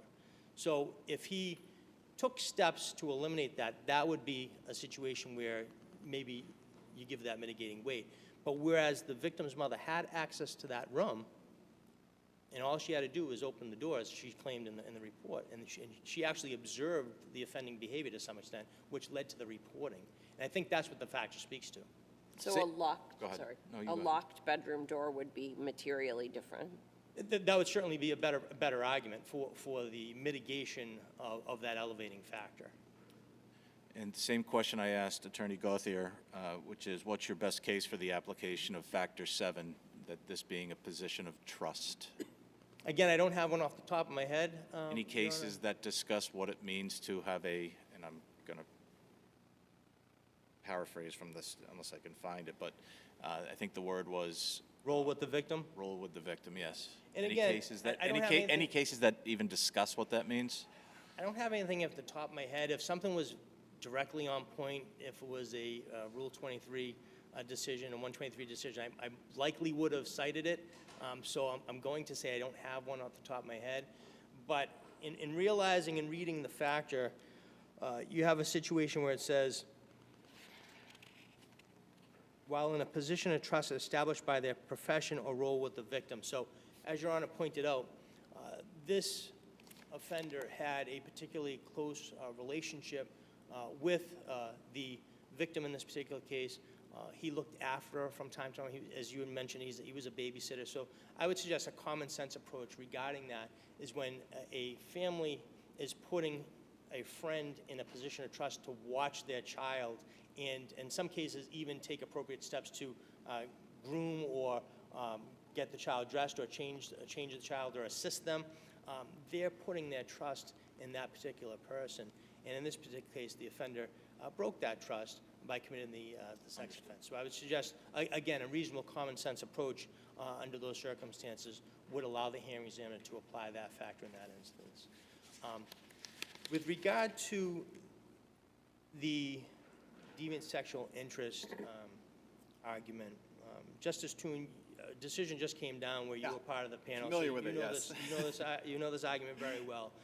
Justice Hershfang, you were part of a panel, talked to it in a slightly lesser degree in March of 2025. That case was DOE 527-515. There's two other decisions. I cited one in the board's brief, and there was another one which was 8703, which was in May of 2025. So by my count, 10 justices of this court have looked at this particular issue and have come down on the side of the board. Well, just to speak I'm about the just one I was saying, involved in, it wasn't quite an enthusiastic endorsement. I mean, I think what It was, and I agree. And Justice Stass asked the and just question. let me lay out sort of like, I mean, we said like there is a descriptive sense in which deviant sexual interest is used in the regs, and also a diagnosis, right? And loose usage of the term causes, I think we said, needless confusion, right? And that was, I think, a gentle sort of expression of concern about this. And I understand your position here is like, okay, well, you look at Factor 3, and that's the, talks about deviant sexual interest in I think, with children less than 13, and that's what happened here. But the problem is like, this comes up in Factor 37, right? So one issue is like, are you kind of double counting this factor? And two, you're kind of using it outside the context of the specific regulatory context in which it's used. So I guess those are sort of the problems I see here. Well, I think the important fact, and I did report back to the board what Justice Sachs had asked Okay, me great, to do, so thank I you. did do that. But in terms of this particular case, in these cases in general, I would suggest the fact that you're applying Factor 3 with respect to victim 1 does not prohibit the hearing examiner to considering Factor 37 and the sexual deviance regarding a 12-year-old that he didn't determine that to be sexual misconduct or a sex offense because nothing occurred. But what the hearing examiner found troubling in this instance is what he was actually doing, going into the bathroom while the 12-year-old was in the shower, by request of the 12-year-old's mother, going in, washing her hair. And obviously, this is different than assisting a 5-year-old such as victim 1. Now we have a child who is now growing up and is now 12 years old. So there's concern in terms of the people that he's involving himself with in terms of 5 and 6-year-old victims such as victims 1 and victim 2, and the 12-year-old that the hearing examiner had concern with respect to his conduct. So you can look at factor 3 with respect to victims 1 and 2, but you can also consider factor 37 with respect to the behavior regarding the 12-year-old, which doesn't fall into factor 3. So it wouldn't necessarily be double counting because you're actually talking about 2 different individuals in 2 different age groups. And the fact that he continuously made these type of behavioral decisions that he was doing is what concerned the hearing examiner, especially what he was doing with the 12-year-old girl in terms of taking her into, going into the bathroom when she was there. Now, he didn't cite factor 1, and this is the stuff that we discussed in the case before, so we have these issues where the hearing examiner are not looking specifically at factor 1, but using the language contained within the regulations themselves, which under the law and under the case law, they're supposed to do this. They're guiding by the principles under the regulations. So when the regulations are saying that and using that phraseology and that terminology, then for the hearing exam to put that in there, I don't think that's error. And like I said, I think the panels that we have discussed this issue before, while it does raise some confusion, and certainly I think counsel has brought up good arguments, to bring the issue to the forefront, but for that issue now to be continuously argued, I suggested it needs to be put to bed, as I argued before you. But it's a situation where I think the various panels that have looked at that decision have said there's really no abuse or abuse of discretion or error of law in using that phraseology. And again, in this particular case, I would note, we discussed the factors that it falls within, but ultimately it was only one sentence in a 30-plus page decision approximately. So how much really is the hearing examiner relying on it? Probably not a lot. And given the fact that it's contained within the regulatory language, both in the summary, the opening paragraph of the regulations, as well as the information contained within factor 3, I would suggest he was reasonable in making that determination. I mean, I don't think the issue's ever going to go away, and you may keep, getting these similar decisions, but it certainly, if there were a different way to put it, just because it does raise this concern, oh my gosh, are you making a clinical diagnosis here, right? And I understand your argument, your position here, and maybe stronger here than it was in the other case. It's just there are legitimate concerns about the overlap between the descriptive sense and the clinical sense. And I certainly understand the court's concern, and we have a situation here, if the true sexual deviance was found by the hearing examiner, I think this is what ultimately the issue is. If the true sexual deviance was found in this particular case, as counsel brought up, you're talking pedophilia, and that's the implication of factor 1, which is a statutory high-risk factor, which really changes the shape and nature of the case in terms of adding that extra high-risk factor. I think I'm not going to argue as I'm running out of time, the substantial evidence, because I think based upon the high-risk factors and the elevating factors at play here, I think a level 3 is warranted. But anytime you add that high-risk factor, really supports the hearing examiner's decision even more, and that wasn't applied here. Now, the hearing examiner could have easily taken that approach and say, hey, I'm finding this to be sexually deviant, I'm going to apply factor 1 on my own. But there was no way in the record to suggest that, and that's why they shy away from that. But based upon the other factors, which are indicative of sexual deviant interests, that's where they get that from. So I think that's what ultimately they rely upon. So as I see I'm running out of time here, unless there's any other questions, I'll rest on my brief. Seeing none, thank you both very much. The case is submitted. We're going to take a recess. We'll be back on the bench approximately 11:35.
Calling our fifth case on the list, docket 25P554, 4 Point Investments LLC. And if I mispronounce this, I apologize, versus Hope KIRUNGE-SMITH, or KIRUNGE-SMITH, and another.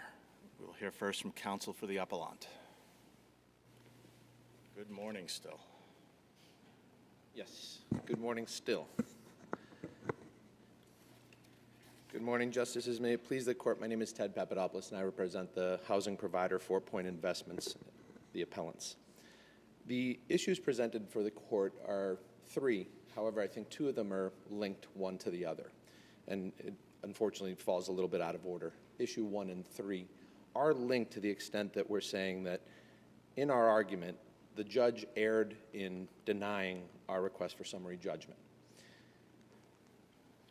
The question of whether possession reverts back to a defendant or a tenant in this case, if a landlord fails to levy on an execution for possession, I think is one of the primary questions for the Court.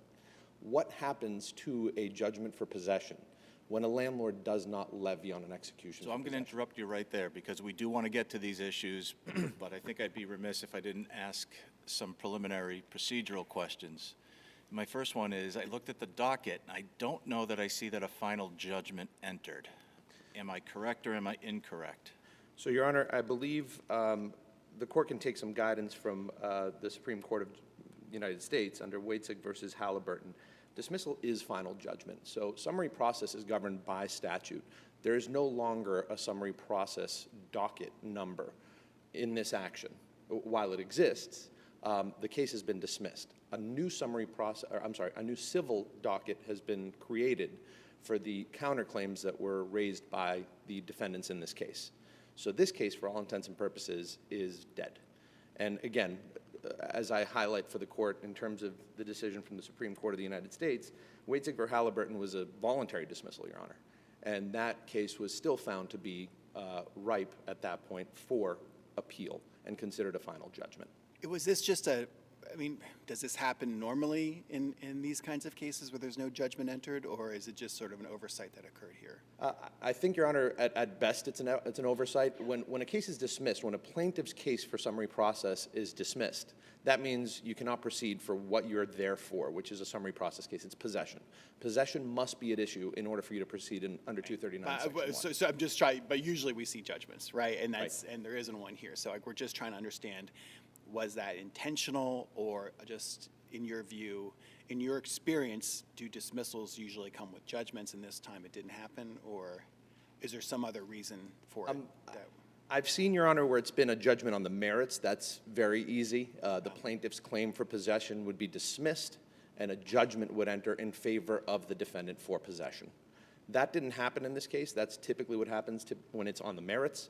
On a procedural issue, and again, for summary judgment here, I think that it probably was that the Court's oversight, because they did transfer the defendant's counterclaims to the civil docket. And this case, for all intents and purposes, because our claim has been dismissed and our notice to quit was deemed defective, it can no longer proceed. There's no other claims we can proceed on in this case. So let's assume, for the sake of argument, that the case, there is a final judgment, or that we exercised our discretion, assuming that we're not jurisdictionally precluded from doing something to hear the case. And truly, I have not made up my mind, we have not made up our mind, so I'm not using those words lightly. Is there a mootness issue here? I don't believe so, Your Honor. Well, let me take that back. Rather than simply argue to argue, I don't think, I think to the extent that possession may arguably be moot because the parties have, in a subsequent case, which is not before the Court, come to an agreement as to relinquishment of possession.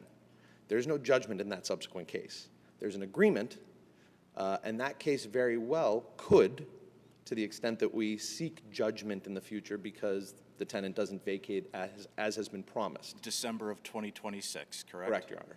So should she not vacate, or should the defendants not vacate, Mr. Golden and Ms. KIRUNGE-SMITH, we would potentially be seeking judgment in that case, and then potentially, to the extent that she seeks an appeal for whatever decision might be rendered by the Court, there's no mootness, I would argue. Have the parties come to an agreement as to how possession would be handled? Sure. But there's no judgment in that case either at this time. But the case has been dismissed, right? The subsequent case? Or this current case, I'm sorry. Sorry, the case in which the judgment, I'm going to start over and I'm going to say a whole sentence. The case in which the settlement agreement came to be has been dismissed. No, Your Honor. That case has an agreement indicating that the defendant is set to vacate in December.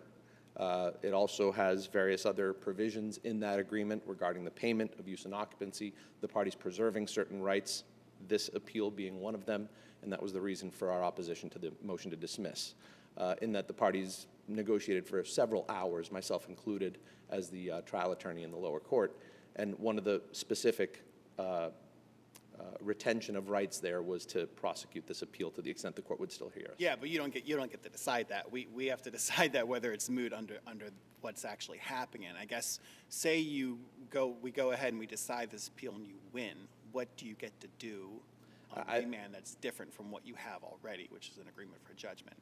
How do things change if you actually win this appeal?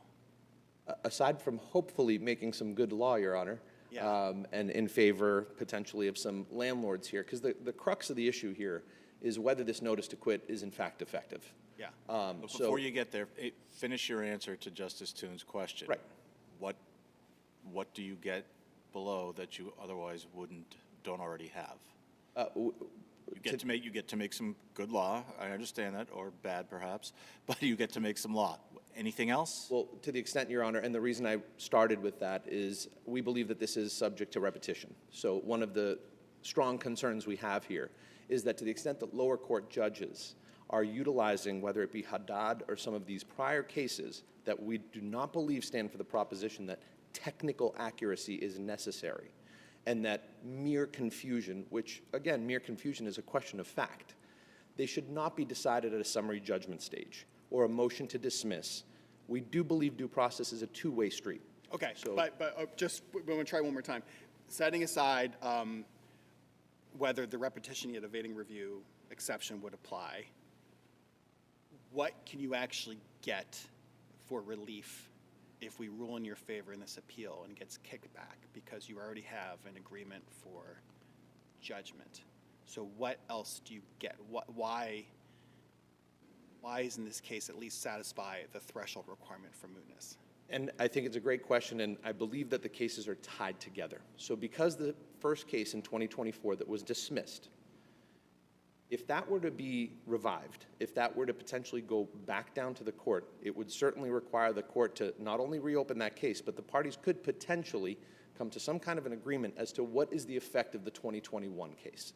So the 2021 case, which was appealed, and which subsequently stands for two propositions, one of which is that the receipt of raft does not in and of itself dismiss the case, great, but it also said that if you don't use an execution for possession, or if it doesn't issue within the first 3 months, and it's on the landlord to say, well, was it correct when it issued, which we appreciate, that's the decision of this court, and then after we receive it, is it used strictly within that 90-day period?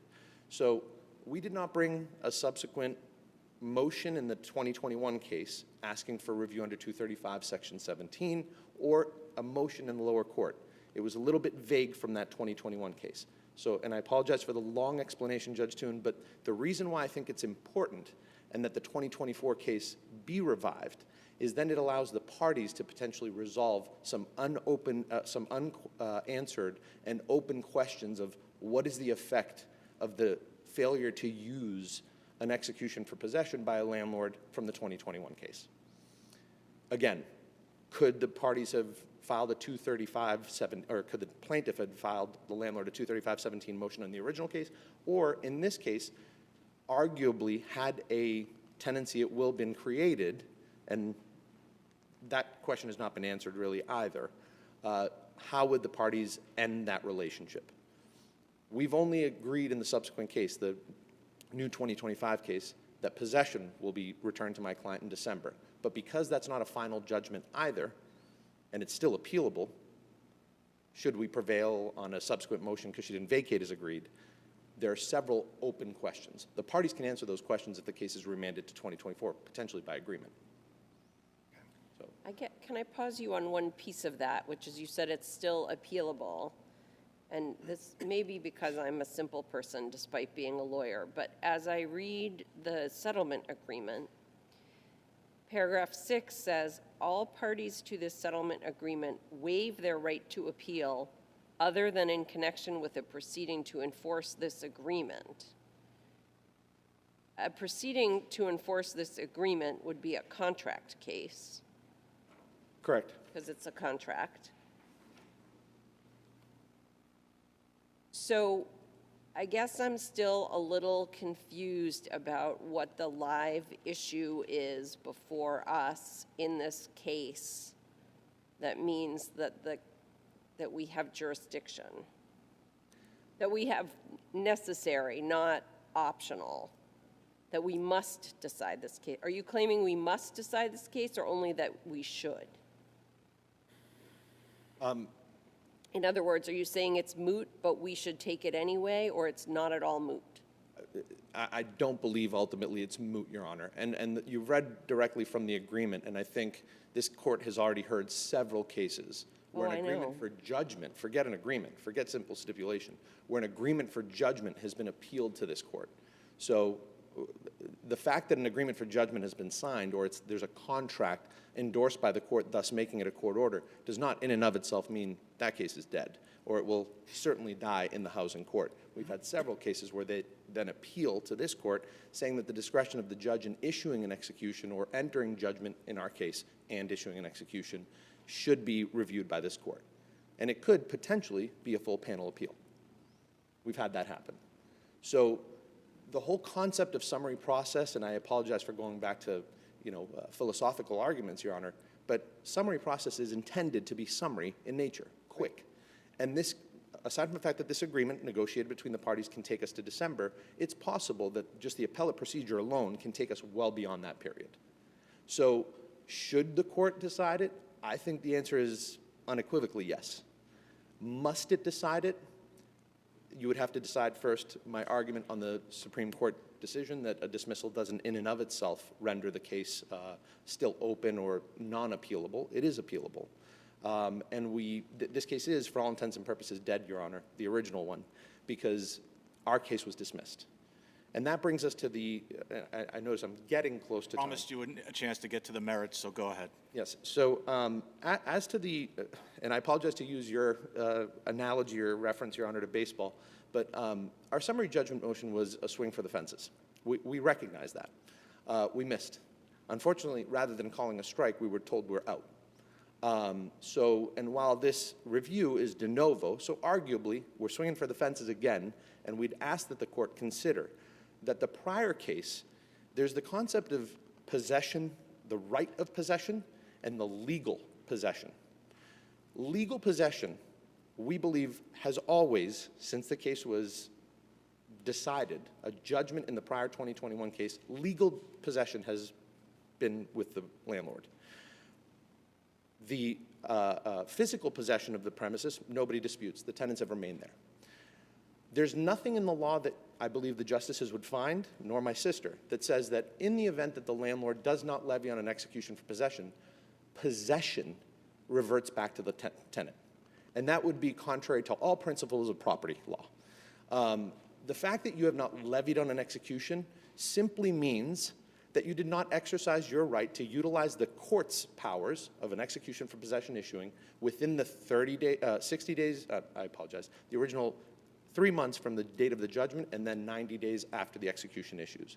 I don't believe, and this court would have to infer or suggest that that is what's read into the statute, that somehow the tenants now enjoy the legal right of possession, and I don't believe that's anywhere in the law. So my client has always had the right of possession. That's why the notice to quit that was served indicates that we are terminating your tenancy to the extent there is any under Section 12, 186 Section 12, but we maintain that you're a tenant at sufferance. You have no actual right to be there whether we levied or not. So under 186.12, the last point I really want to make clear is that there is nothing, there's this distinction between fault and cause.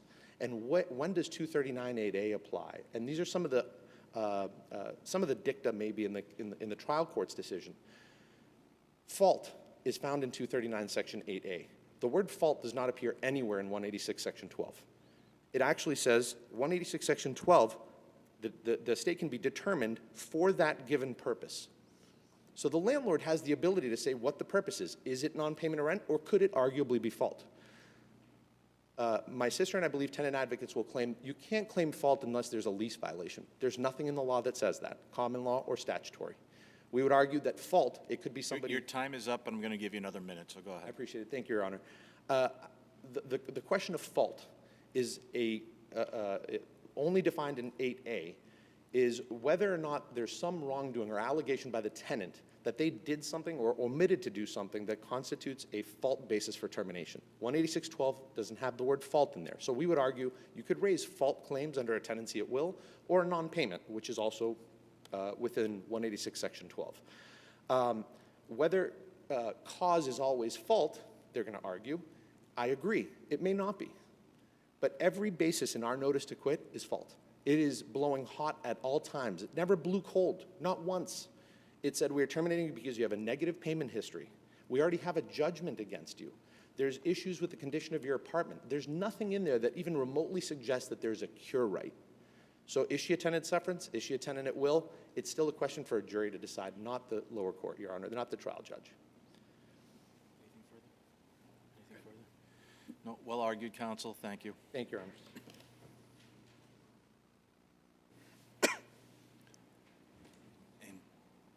Please help us make sure we pronounce your client's name correctly.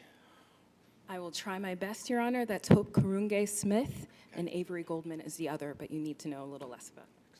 Thank you. Good morning, Your Honors, and may it please the Court. I'm Attorney Courtney Brunson, representing the defendants in this case. As a brief roadmap, this Court should reject the plaintiff's appeal and uphold the lower court's ruling.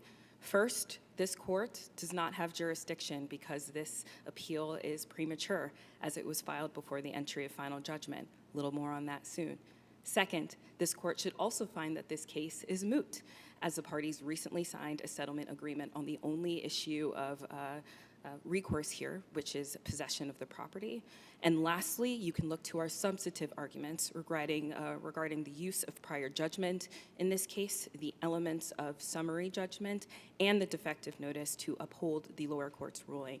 I'd like to first go to the motions to elaborate to Your Honors what our positions are. The first of which is the prematurity of this appeal. We know, and it's very explicit, that it was filed before any final separate judgment. We explicitly say, and I know my brother agrees, that the court did not direct the entry of final judgment, but instead dismissed. Where we have our position is that the landlord did not and could have and did not direct the entry since filing the appeal. This is where you look to the case law via Jones v. Boycan, which said explicitly that it is the entry of a final judgment, not a judge's memorandum of decision, that starts the appellate clock. Please. What happened here? I mean, normally you would have a judgment after a dismissal like this, right? There's no reason for the court not to have entered a judgment. Is it just the failure of the plaintiff to move for one, or in your experience, what exactly explains why there's no judgment here? I would offer two elements, Your Honor. The first of which is that the judge, for example, might have paused because there was a moving of the counterclaims, for example, to a separate court. So maybe there was a concern about resolving all elements of the case. Even though it's moved to a different docket, right?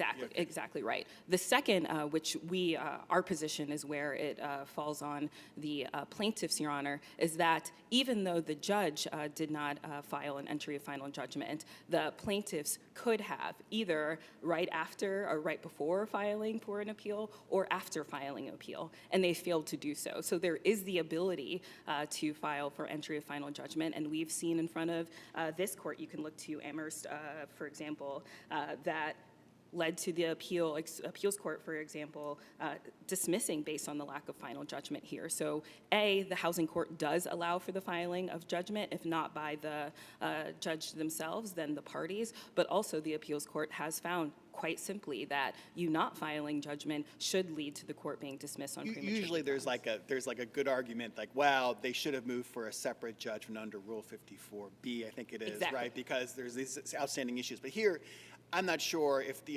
counterclaims are moved to a separate document, you know, is this just like a technical oversight? I understand that they could have done this, but I'd like just, is there any reason to think that this was something that should have happened but didn't? Not from my understanding, Your Honor, but that's why, to your point, you can look to 54B to consider the counterclaims, but at least the rules that apply here is 58A that says, regardless of whether or not it should have been the judge or other parties, the lack of final entry of judgment quite clearly makes it inappropriate for the appeals court to consider. Do you want to do mootness next? You've got a lot to ground to cover here. I was about to say, I would be happy to do so, Your Sure, Honors, and yeah. thank you for the direction.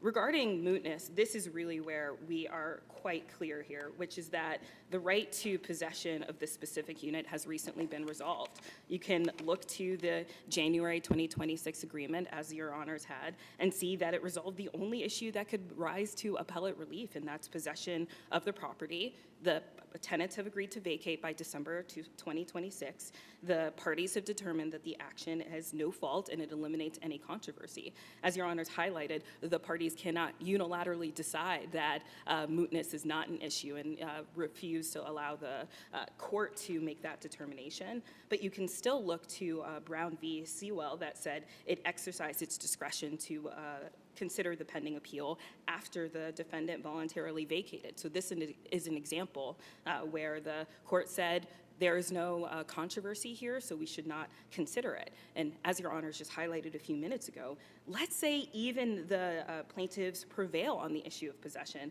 That does not allow them to possess the unit earlier than the December 2026 date. And, you know, to the extent to which it is helpful, Your Honors, there's a couple of things that we thought would be helpful to be responsive based on my brother's comments. The first of which is that performance on the agreement is required and therefore it is not moot. We would like to be very clear here. Future performance or the agreement not being consummated does not render the settlement unenforceable or ineffective until all terms are completed.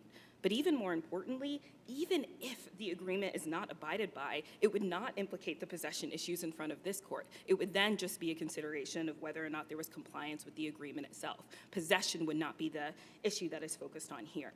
Regarding the possibility of mootness, maybe it's not necessary, but you could have optional review of this case. We believe that first, the reason that this case evades review is that the party signed a settlement agreement rendering it moot and preventing it from being considered. There's an opportunity for future cases to be decided in front of this court without a mootness issue being in front of it. And we also believe that the issue of generally defective notices could easily be decided in a future case. The case that you all are considering today is not whether or not these notices are generally defective. You're looking at whether or not this particular notice to quit is defective. So we believe that this issue is not capable of repetition and would evade review. Your clients have made their use and occupancy payments?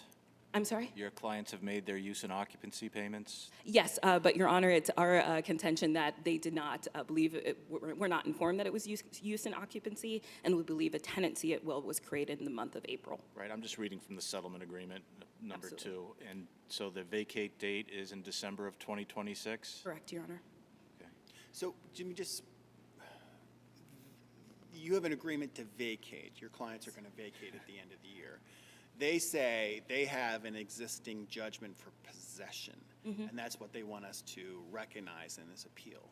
So isn't that more than an agreement to vacate? Don't they sort of, their claim on appeals, they have a bigger right than what they have under the agreement? The bigger right being, Your Honor, Judgment the for possession judgment. Yeah, as opposed to an agreement that your clients are going to vacate. So what am I missing there in terms of them saying they have a right that's greater than what they have under the agreement? So this is where we would look to our issue and claim preclusion argument by, and I can explain it in a second, but by basically saying that first, procedurally, they do not have the ability to have it before this court because it is moot. But even when you look to the merits of the argument, the possession claim that they are seeking to put forward is invalid under both issue and claim preclusion grounds. So for issue preclusion, it's... Okay, before you go ahead, I'm going to let you go ahead, but you're kind of like saying we have to decide that substantive issue in order to decide the mootness issue, because is that right, that we have to sort of say they don't have a judgment for possession under res judicata and therefore it's moot? because they don't have any greater rights than what they have under the agreement. Thank you for clarifying, Your Honor. No, that is not our position. Okay. You should not even think about any substantive arguments when determining the mootness. Too late. We'll just run it back. Our position instead, Your Honor, is that just the assertion of the prior or stronger case of possession, similar to the assertion that the settlement agreement cannot be or considers any mootness arguments rejected, are assertions that are made in a settlement agreement, but not ones that are strong enough to hold the weight of this court's consideration. Okay. Any other questions? If you want to get to the merits, Okay, I would be assuming we more were than to get happy to the to do so. merits, and just give your thoughts on that. Thank you so much. And just like I said, the merits of this appeal do not have to be reached, but nevertheless, we're going into it, which is the first of which is issue preclusion. Quite simply, the landlord cannot rely on this judgment because the issues were never actually litigated. This is where you can look to the Treglia Court, Your Honors, that say the guiding principle is not whether the parties had the ability to have a full and fair opportunity to litigate the issue in the first action. The judgment here was obtained by default. Even the post-default litigation that my brother asserts was procedural and not about the issue of possession in particular. All right, so that's issue preclusion. Yes. I get that. So, but they say claim preclusion. They say we have a judgment for possession Yes. already entered on our behalf, right? Yes. And that's still there. So why isn't that claim preclusion as to that judgment? I am so glad you asked, Your Honor. Good. And it's quite simply that you cannot, even though, let's say, the plaintiffs gained a possession judgment in its favor, they failed to obtain a valid execution within the 3-month period. I heard a lot from the plaintiffs that they're, quote, trying to relitigate the outcomes of 2021. The way that claim preclusion comes in front of you all, Your Honor, is that bar and merger come into play. So even if the plaintiffs had the ability to prevail in that previous case, they were not successful because they did not levy execution. Therefore, they do not have the ability to relitigate that case in this case in front of you. Are you saying they need to start over? Yes, I am, Your Honor. And I can make it even more, simple here, where Presumably, that won't be an issue as of December of 2026, right? that is correct. I don't think it would inure to your client's benefit to be back here after that, but we'll see. Yeah. From But your your mouth position is to my that client's ears, Your Honor. Oh, I'm sorry. Your position is that judgment for possession went away because they didn't act within 3 months, and so there's no longer a judgment for possession that they can enforce now? That is exactly correct. And you can still even look to the statute, Your Honor, Section 235, which said, for example, that if, for example, the plaintiff had decided to file a motion to reconsider or gone to the Supreme Judicial Court, they could have continued litigating that case. But they didn't. As a result, they cannot recover, they would be able to recover on a new claim, not be able to relitigate it far beyond the 3-month statutory limit as outlined in Chapter 235, but years after, which would be an absurd result in interpretation of the legislative intent. Do you want to talk about the, I'm sorry if you have other questions. Do you want to talk about the notice to quit issue? And I guess it's just in very 30,000 foot level, the landlord's argument is like, this is a complicated case, and there are a lot of different scenarios here. So there's nothing inherently wrong with us kind of building in, our position is A, but even if A is not correct, our position is B, and therefore under all these different scenarios, you need to quit the premises, right? And that's sort of what they did. And the judge seems to say, well, you're running hot and cold, and it's invoking McGuire versus Sadat, and it seems like intuitively a reasonable argument, like they're trying to cover their bases and forestall any future dispute about this. So why isn't that something they can do? Absolutely, Your Honor. Really what is important here is a distinction between covering your bases and, for example, trying to assert arguments to the contrary, like you would be able to do in civil court. Our simple answer is that the notice to quit under the statutory, or excuse me, the summary process regime needs to be perfect and clear in its own right. The landlord and there's a possibility that there's a lot of complexity in the case, but there's a difference between a notice to quit reflecting the complexity of, let's say, fault and non-payment allegations, and a notice to quit, which happens in this case, having information included that is contradictory to each other. And that's what creates the equivocalness. That is what creates the defectiveness in this case. Really, where we are exceptionally clear on this is, for example, wavering between a tenancy at will and a tenant at sufferance, depending on which categorization the landlords have and consider the tenant to be, that significantly impacts the rights that are afforded to them, what options they have, the timeline of which they can consider their notice, for example. And we see, and this is where McGuire is being asserted, that the SGC has held that a summary process action is subject to dismissal if its notice fails to clearly disclose the details of the eviction, the nature of the eviction, and the rights that are afforded to it.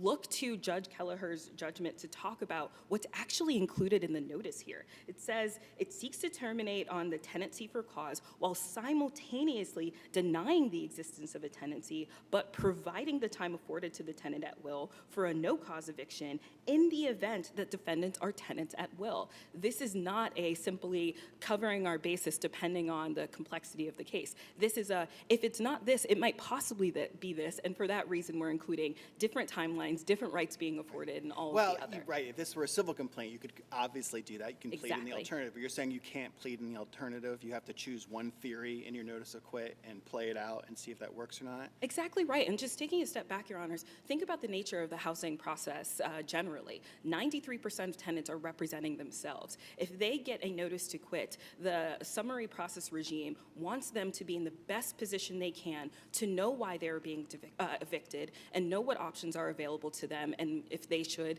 leave and not even fight an eviction court, if they should. What's your best authority for that proposition? I'm sorry, that you can't, for lack of a better term, give notice in the alternative? For us, we look to McGuire, Your Honor, and this is where we think, for example, them talking about the equivocal notice is really helpful here, because it similarly has... There's a difference between equivocal and stating multiple bases. Yes, so for us, we think that the McGuire is our best case here, while we, concede that it's a logical extension of the legal determination. But for us, we are not seeking to defend to you that having multiple bases for eviction is where you need to rule in this case. For us, we're simply saying if you have contradictory bases for an appeal, you cannot say that they are a tenant at will or a tenant at sufferance. You have to make a determination, one or the other. I'll say as an aside, just our dispute regarding this tenancy alone is why you can't fulfill the elements of summary judgment, given that there's a genuine dispute of material fact, but just put that to the side. And again, assert that a notice has to be clear and explicitly state the basis of the eviction as well as what they are considering the tenants to be. And that's where we think McGuire is helpful to say, you being equivocal, you being back and forth on the basis of the eviction, that is where we think our case applies, and that's where the precedent is. You're over time, but I just want to make sure Justice Toone. No, I'm good. Thank you. No further questions. Seeing no further questions, just like to say, well argued and well briefed by both parties. It's a difficult case. The case is submitted. Thank you. Thank you.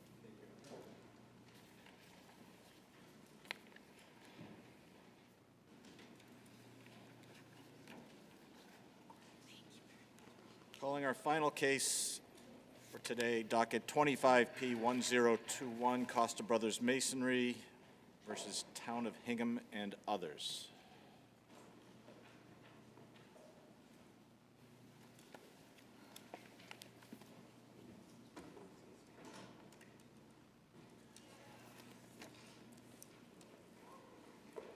My understanding for the appellees is we have a split of time of 9 minutes and 3 and 3, correct?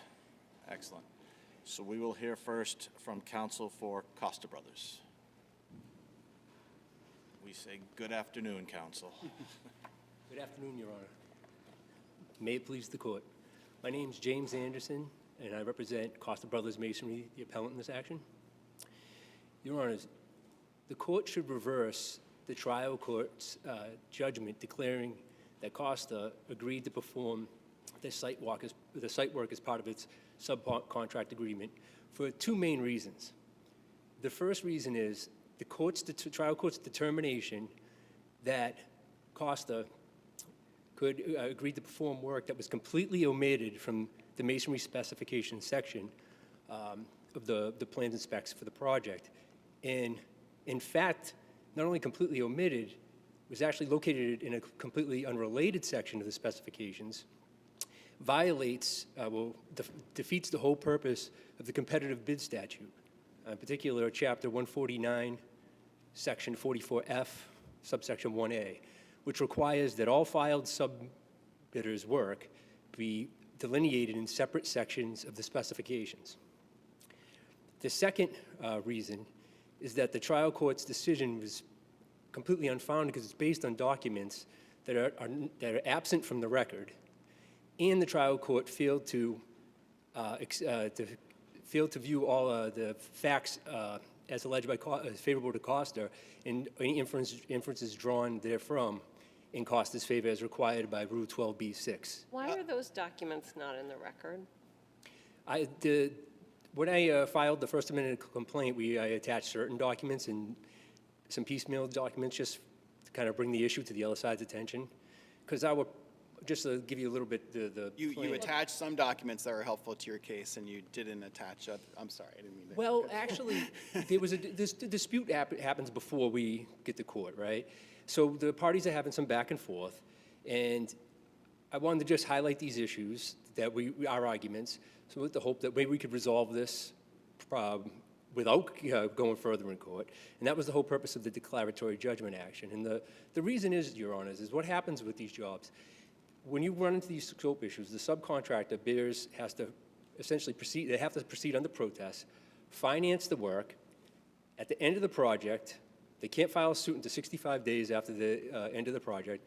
Then they got to hope to get paid essentially pennies on the dollar some year down the road. And what we thought, based on Costa's 30 years experience in the industry in dealing with these types of specifications, that this was an obvious error, well, it was just omitted, completely omitted, that given that, there was something that could be resolved up front, on the front end. Well, but I mean, it may or may not have been completely omitted depending on what it says on drawing L704 and depending on the actual language of all of Addendum 2. And neither one of those things was included as an attachment to the complaint or by either side in the motion to dismiss process. That's correct, Your Honor. There's no drawings in the record. Addendum 2 is not in the record. Only the first page of Addendum 3 is in the record. That's why the trial court's decision on a motion to dismiss to declare rights is inappropriate. And you might be right about it, but it is, I mean, you're the one to put those documents, or you failed to put those documents attached to your complaint. Now, we're going to talk about them not doing it in their motion to dismiss too, but it's very frustrating because these issues seem very important and important to sort of resolve. Perhaps resolvable, yeah. What a sub-bidder is, on the hook for or not, but I mean, it seems, the judge said that drawing 704 incorporates the specifications within Division 32, thus Division 04 ambiguously refers to the specifications in Division 32. Was she ever shown drawings? She was not. 704, okay. Do you dispute that conclusion? Based on the record, I don't know where that came from. Yeah, but it's your record. So I'm going to ask the question again. Do you dispute that determination? Yes, we dispute that. And the reason being is because you cannot reference a completely unrelated section of the specifications and say that a filed subcontractor owns the work. And the reason why the statute requires this heightened, it's actually a heightened burden from the private standard, is because these contracts aren't negotiated, Your Honor. You file the sealed bid, and you're stuck with whatever's in there. So you want everybody to be bidding on the same scope, right? So it's healthy competition. Everybody's on equal footing. But you also don't want any of these sub-bidders carrying contingencies. In other words, anticipating problems with the specifications, right? That's going to cost the taxpayers more money. And so it goes against the whole purpose of having a competitive, having the statute in the first place. With the 18 filed subcontractors, the sub-bidders, they're delineated in the contract. You have to put clearly delineate their entire scope of work in a separate section of the specifications. Again, these are important issues, but it's hard to see how the Superior Court judge or us can say anything intelligent about these issues if we don't actually see the documents at issue, right? And clearly, drawing 7L704 seems important. We don't know what that looks like. It may be in all bold caps and very clear, sort of this, including the exact specifications that you were supposed to do for the bid. We don't have the actual copies of Addenda 2 or Addenda 3, and sort of we're kind of just stuck here. I don't know how we possibly say anything about these issues because, it could well be that maybe they aren't reasonable. It isn't reasonable to expect a subcontractor to understand what was in the bid, but they could be very clear as well. And I just feel like we're being asked to sort of make an intelligent ruling about something that we just don't have the materials before us on. Well, I agree with you, Your Honor. I think that the trial court, that's the error, is that we should have been briefed, at least briefed it on summary judgment, to get a record in front of the court and affidavits, which is why this is so important to us. It's just not the documents.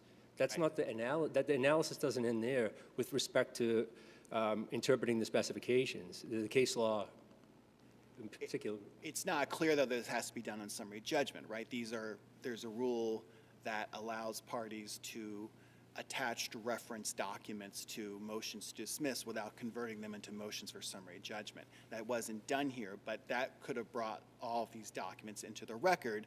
May or may not have triggered conversion. We don't know because we don't have the documents before us, but it's not necessarily an issue that has to go to discovery and summary judgment, but we have to have the documents before us. I guess that's the frustration I have with this case. I agree with you, Your Honor, but I would say there's one important point with regard to interpreting these specifications that's highlighted in the case law, and that is the importance of when you want to try to interpret what a reasonable conscientious bidder, whether they would have, whether the error, omission, or inconsistency was subtle or obvious. A factor in that is custom in the industry or trade usage. It's not just parole evidence. That is a part of interpreting what the parties understood in entering the contract. And doesn't the evidence of industry custom only come in if there's ambiguity in the contract documents and the bidding documents? Your Honor, actually, it's not just for ambiguity. It is, if you can establish that it's a business custom that trade uses that the contracting parties understood at the time they entered the contract, that can be used as evidence in determining what the reasonable conscientious bidder standard. Even in the face of unambiguous contractual language, really? If you can, yes, you can use it, and I can give you the case law for that. That says even in the face of unambiguous... It's hardware specialties is the case, and the court actually addresses that issue because on below, the issue was whether or not, I think it was either jury instruction should be stricken or not, for that very reason, which dealt with allowing a business custom when there's no ambiguity in the contract. Did Costa submit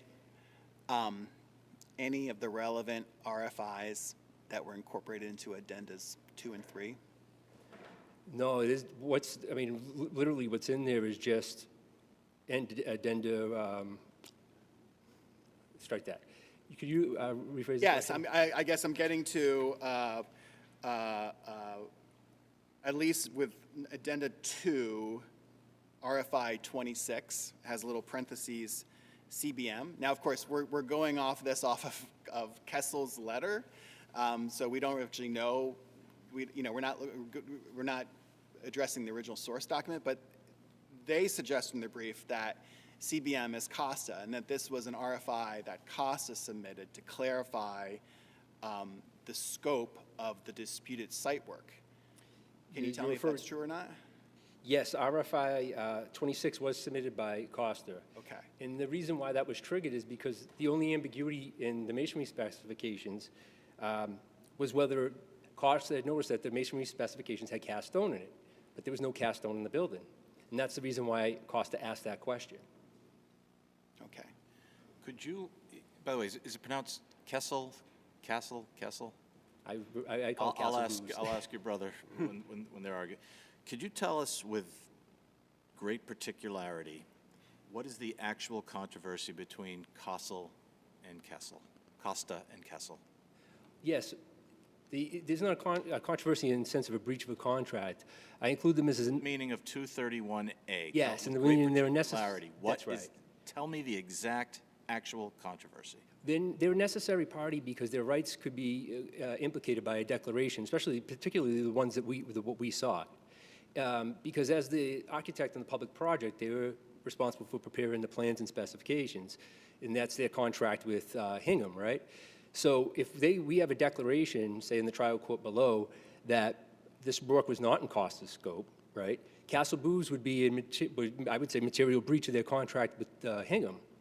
So they have to be included for the court to have jurisdiction under 231A, because they'd be subjected to we have inconsistent judgment, maybe claim or issue preclusion for the proceeding that they didn't have an opportunity to participate in. Would they be subject to issue preclusion if they weren't part of the case? I think it's kind of a circular argument. If there's a negligence claim, I don't think if they weren't in this dispute. I mean, one problem is that the relief you're seeking is against the contractor and against Hingham, but it isn't against Kessel. And you're sort of making the argument that Kessel's a necessary party because there could be some kind of subsequent negligence action brought by you or the town or something like that. But that seems kind of not what necessary party means under the declaratory judgment statute. That seems like one step removed from this dispute.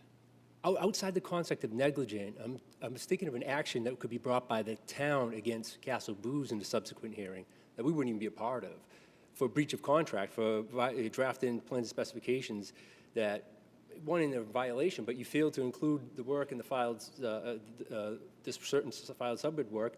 Now the town's on the hook for a change order on the pass-through claim through the GC.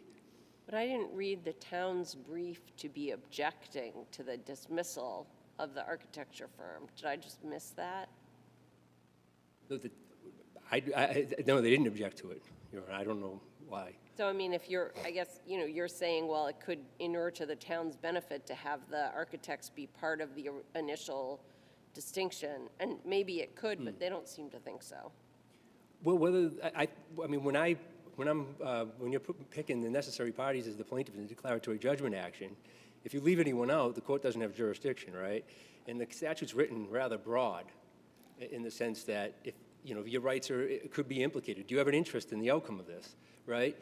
I think Castle Booze certainly has an interest in the outcome of whether or not their plans and specifications, A, violate the public competitive bid statute, but B, put them in breach of the contract with the town. All right. So if we were to affirm that aspect of the judge's ruling that said they weren't a necessary party, there's no actual controversy, you're still covered, right? You're not going to lose your whatever rights you have against the town and the contractor just because Kessel's out of this particular declaratory judgment action, right? That's correct, Your Honor, and that's the bigger picture here is because now, as you probably have guessed, is where Costa's in a tough position because we can't pursue our bond claim because we have this judgment, this declaration that this work is in our scope. And the bond claim, our subsequent lawsuit in the bond claim would be filed against Colantonio and its payment bond surety. That action would still be alive if Castle Booze was out. Is any work getting done on this project? It's all completed. It's all Costa performed all the work under protest. Oh, okay. Yes. Okay, got it. I got it.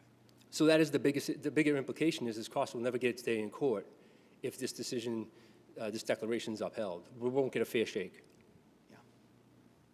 Do you know who owns Division 32? It would, because it's not a filed sub-bid, it would be the general contractor's responsibility.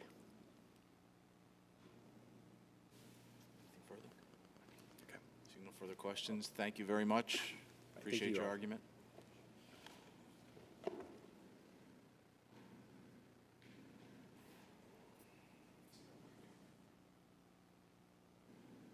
Good afternoon. Good afternoon, Your Honors, and may it please the Court. My name is Sean Laughlin. With me here is my colleague Isabel Wilker on behalf of the appellee Kessel Booze Associates. As we already covered, I have 9 minutes, and then I'll turn it over to my brothers. I'll begin with the 12B6 portion of Kessel Booze's motion, much like it was set up in the brief. And note, this Court should affirm the Superior Court's order dismissing Costa's complaint, because otherwise allowing the claim to proceed would really run contrary to two elementary legal principles. The first is that the court cannot accept bare assertions or conclusory allegations in a pleading that are belied by the plain, unambiguous terms of a written contract. And that's especially so if the contract's appended to the pleading itself. And the second principle is that neither the parties nor the judiciary should read into a statute any provision or language that the legislature could have put there but chose not to do so. And that's how Costa interprets the public bidding statute here. So clearly Costa could have attached the contract, drawing L704 and all the addenda to its complaint. It didn't. It chose to sort of put some of that in. But you could have attached it to your motion, right? These are reference documents. I'm talking about the Gulshan decision that allows you to put in documents that are fairly referenced within a complaint. You could have attached those to your motion for dismiss too. It seems like there are missing documents here that your argument rests on us making conclusions about, like, for example, what drawing 704 says with respect to the specifications in Division 32. We have no basis to issue any kind of ruling on that because no one has shown us this drawing, right? So I don't know, how can we possibly uphold the dismissal on the merits because we just don't know what these documents look like. Well, respectfully, Your Honor, I don't know that this court needs drawing L704 because of the nature of the allegation set forth in Costa's complaint. The allegation is that the site work's not in the Mason scope. It's not that L704 omits the site work or that L704 is somehow ambiguous, lacks clarity, requires additional review to determine which discipline owns the work. It was simply, we understand L704 exists, we don't own it. And that's meted out in the correspondence between the parties in 2023, which is in the record. And so all this court would need to do is look at the contract language, which is what the Superior Court did. There's 3 undisputed facts. The subcontract expressly states that Costa agrees to perform work subject to addendum number 2. And the parties don't dispute that addendum number 2 clarified through RFI 19 that the Mason was going to perform the work subject to drawing L704. So you should say, you're saying that we should skip drawing L704 because that's not before us, but we should rely on addendum 2, but the only part of addendum 2 of the record is the excerpts in Kessel's letter. That we don't have the whole addendum. We have page 1 of addendum 3. We don't have any part of the actual addendum 2. And that we should take this excerpt in a letter that Costa also attached and sort of say, based on that contractual language is clear and that there's no dispute here. I think you can because Costa itself acknowledges the language in addendum 2. I mean, they discuss addendum 2 at length in that August 16th, 2023 letter, where they discussed, to your question earlier, about why they asked RFI 26, which is notable to the point that they're discussing cast stone being installed on signage outside, but then alleging that they only relied on addendum number 3. I think the third thread of the undisputed facts, though, that I would add, Justice Toone, is that there's also no dispute drawing L704 is listed in the Division 4 Masonry specifications as one of the drawings the Mason is to look to that depicts the scope of work. So you have a contract that ties to addendum 2 ties to 704, 704 ties to the Division 4 Well, how do we know that, though? How do we know that last part? We definitely know 704 is in the list in the contract document. How do we know what 704 says, and that 704 refers to Division 32? Well, I think the judge found it, but I don't know how she found it based on this record. The division, bear with me. I believe one of the letters that was referenced. If I'm understanding your question correctly, Your Honor, I believe it's in one of the September 2023 letters that perhaps my brother may have sent on Costa's behalf during that letter writing campaign. There is reference in addendum number 3 to, I believe, an RFI 35, wherein they discuss that Division 32 contains the specifications for the site work. And so all the addendum continue tying back this drawing to both Division 32 and Division 4. But if you want this issue resolved based on sort of the clarity of the bidding and contract documents, I don't know how we can possibly do that, sort of like squinting and looking at letters that talk about other documents that aren't before us, right? That's not normally how contract disputes are resolved at the 12P stage. They can be resolved at the 12P stage if the contractual language is clear and provided to the court, but that doesn't seem to be where we are here. And I kind of feel like this issue has to go back, the actual documents introduced to the court. Now, whether or not discovery is needed, that depends on a lot of factors, including what the documents actually say, and that would be up for the judge to decide. But based on what we have before us, it just doesn't seem like this is something that we can resolve. Well, and these are very important issues, right, about the scope of work for subbidding. I mean, we don't dispute the importance of the issues here and the importance that the statute's kind of clarified and obligations of parties sort of laid out. But how can we do this on this record? I just don't understand. Well, I think on this record, Your Honors are given a subcontract that expressly states that the plaintiff was going to perform work subject to that second addendum. There's no dispute from the plaintiff that it acknowledges that it's going to perform that work.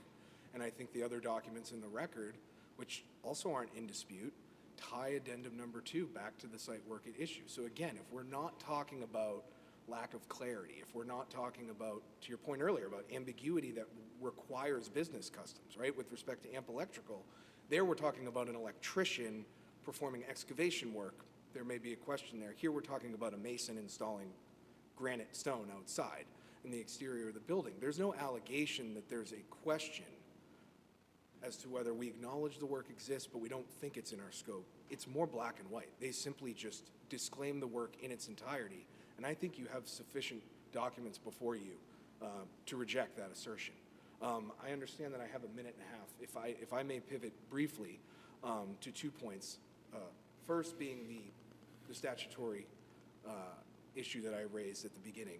I think part of the flaw in Costa's argument here is the assertion that somehow a design professional or the awarding authority is legally obligated by statute to amend drawings and specifications each time a clarification is made, or that we may not utilize pre-bid addenda to refine or define the scope of work for a subcontractor lives within 44F is a mistake. It's simply not there. The language doesn't exist, and this court addressed that issue at length in the AMP Electrical case. So I would direct Your Honors back to that decision back in July of 25. And then with respect to, I'm now coming back to the first portion of the standard of review, was this claim even properly brought against Kessel-Booth? And I think you hit the nail right on the head earlier. What is the relief that can be afforded here? The answer is there really is none. Footnote 5 in Costa's opposition to our motion to dismiss in the Superior Court lays out precisely what's going to happen. If Costa were to prevail on this, the town would be compelled to issue a change order to Colantonio, which would then be passed down to Costa, and the town of Hingham would pay out that change order. Kessel-Booth has no final authority to approve change orders. We don't control the purse strings on the project. Indeed, the contract documents suggest that an architect may execute a change order, but Kessel-Booth can't make the final decision on whether to issue payment there. Could either of the other parties bring an action against you? I'm not making suggestions, I'm asking. No, understood. They could, in theory, Your Honor, but I think that's too speculative. And I also think that the plaintiff seeking declaration of contractual rights between parties that contract with one another also strays too far from actual controversy. Would there be any issues with statutes of limitations at this juncture? Issue with statutes of limitations as to an asserted claim against Kessel-Booth by which entity, Your Honor? I mean, I think the contract claim may very well survive with respect to negligent misrepresentation. Respectfully, I think there's myriad of issues bringing that claim, but limitations may be one of them. But I think footnote 5 sums it all up, that Kessel-Booth simply does not fit in the equation, and in addition to the failure to state a claim. Any further questions? I believe there's no actual controversy. Thank you very much.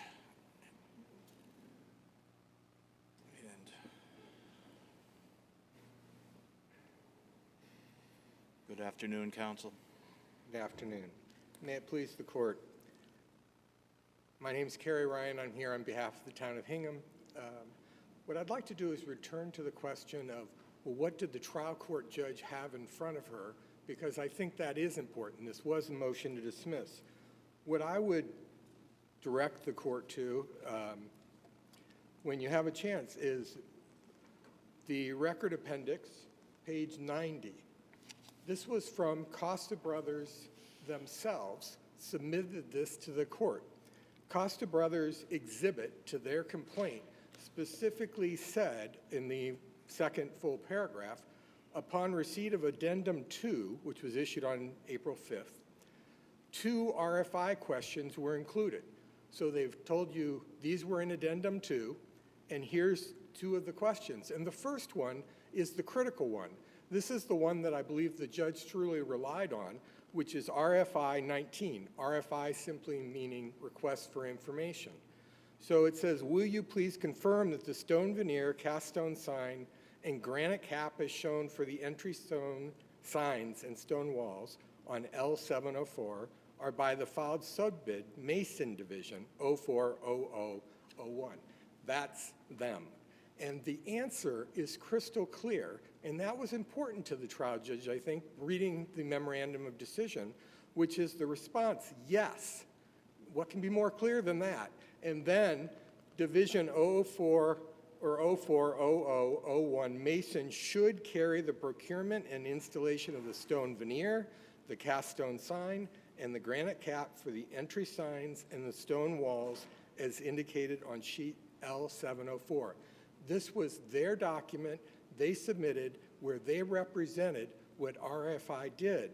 And then in the contract itself, which was record page 80, they specifically signed the document that says the masonry subcontractor agrees to be bound by the contractor by the terms of the hereinbefore described drawings, which gets a little bit to the L704, the specifications, which is their argument about the statute, but it includes, in addition, and addendas numbers 1 through 3. And addendas 1 through 3 is not some form that, maybe they didn't notice. This is handwritten into it, 1 through 3. They made sure they explained they were agreeing to 1 to 3, and they specifically included it. The judge looked at those and said, there's no dispute here. This is Well, the clear. judge didn't look at the addenda, did she? Well, no, they represented exactly what the addenda said, which was that RFI number 19. You said that 19 was submitted by Costa? Yes. How do we know that? It's on page 90 of the record, Your Honor. I think that's, yeah, I think 26 was submitted by Costa, but 19 says GC bidder, so I assume that was. Oh, no, I didn't mean that the question was submitted by Costa. The submission of this was to the record by Costa representing what number 19 was, the RFI. Who submitted the question doesn't matter. Every question that's submitted, the answer has to go out to everybody. Right. So everybody is on the same footing when they bid. How many RFIs were in addenda 2?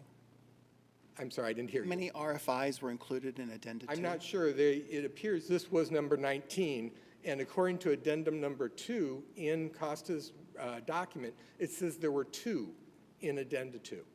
But you understand, like, as a procedural matter, as a 12B motion to dismiss level issue, or a motion for judgment on the pleadings under 12B, we normally, if it involves contract, we normally have the actual language of the contractual documents before us, not some secondhand excerpt tucked into a longer letter by one of the parties, right? That is a summary judgment-like piece of evidence that you might consider. If you actually want to have a contractual issue resolved at the 12B stage, you need to put all the contractual documents into the record. And either side could have done it here, neither side did. And so you're asking us to make a judgment about what addenda 2 said based on these scattered excerpts of 2 of the RFIs. I don't know how many RFIs there are. And we don't even have the drawing that seems to be the critical connection between the contract and Division 32.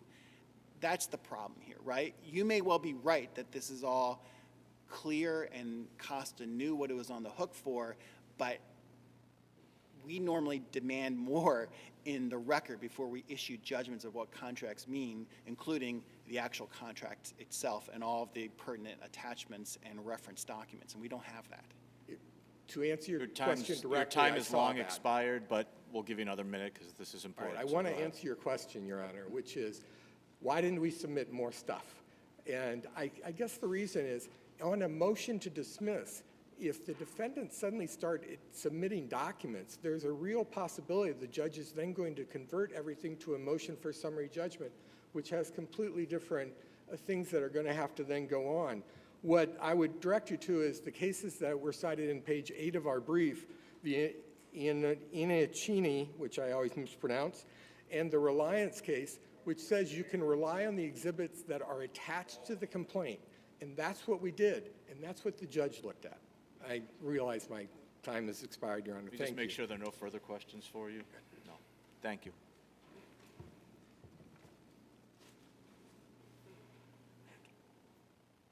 Attorney Dube. Good afternoon, Your Honors. May it please the Court. Nicholas Dube on behalf of Cole Antonio. Very briefly to address what seems to be the Court's primary issue on this, we obviously brought a motion for judgment on the pleadings, but on the question of the drawings and the addenda, I think that here what you have is you have the addendum number 2 excerpts, which are, again, to my brother's point, quoted in actually letters from Costa brothers. The parties all agree what the necessary language of addendum number 2 is. It's these RFIs. The question has always been and was below, what is the effect of this language? Now below, Costa brothers was arguing it doesn't matter what it says in the addenda because you need to actually put it in the site specifications, and unless you reissue new site specifications, then it doesn't count because it's not found in Division for its actual work.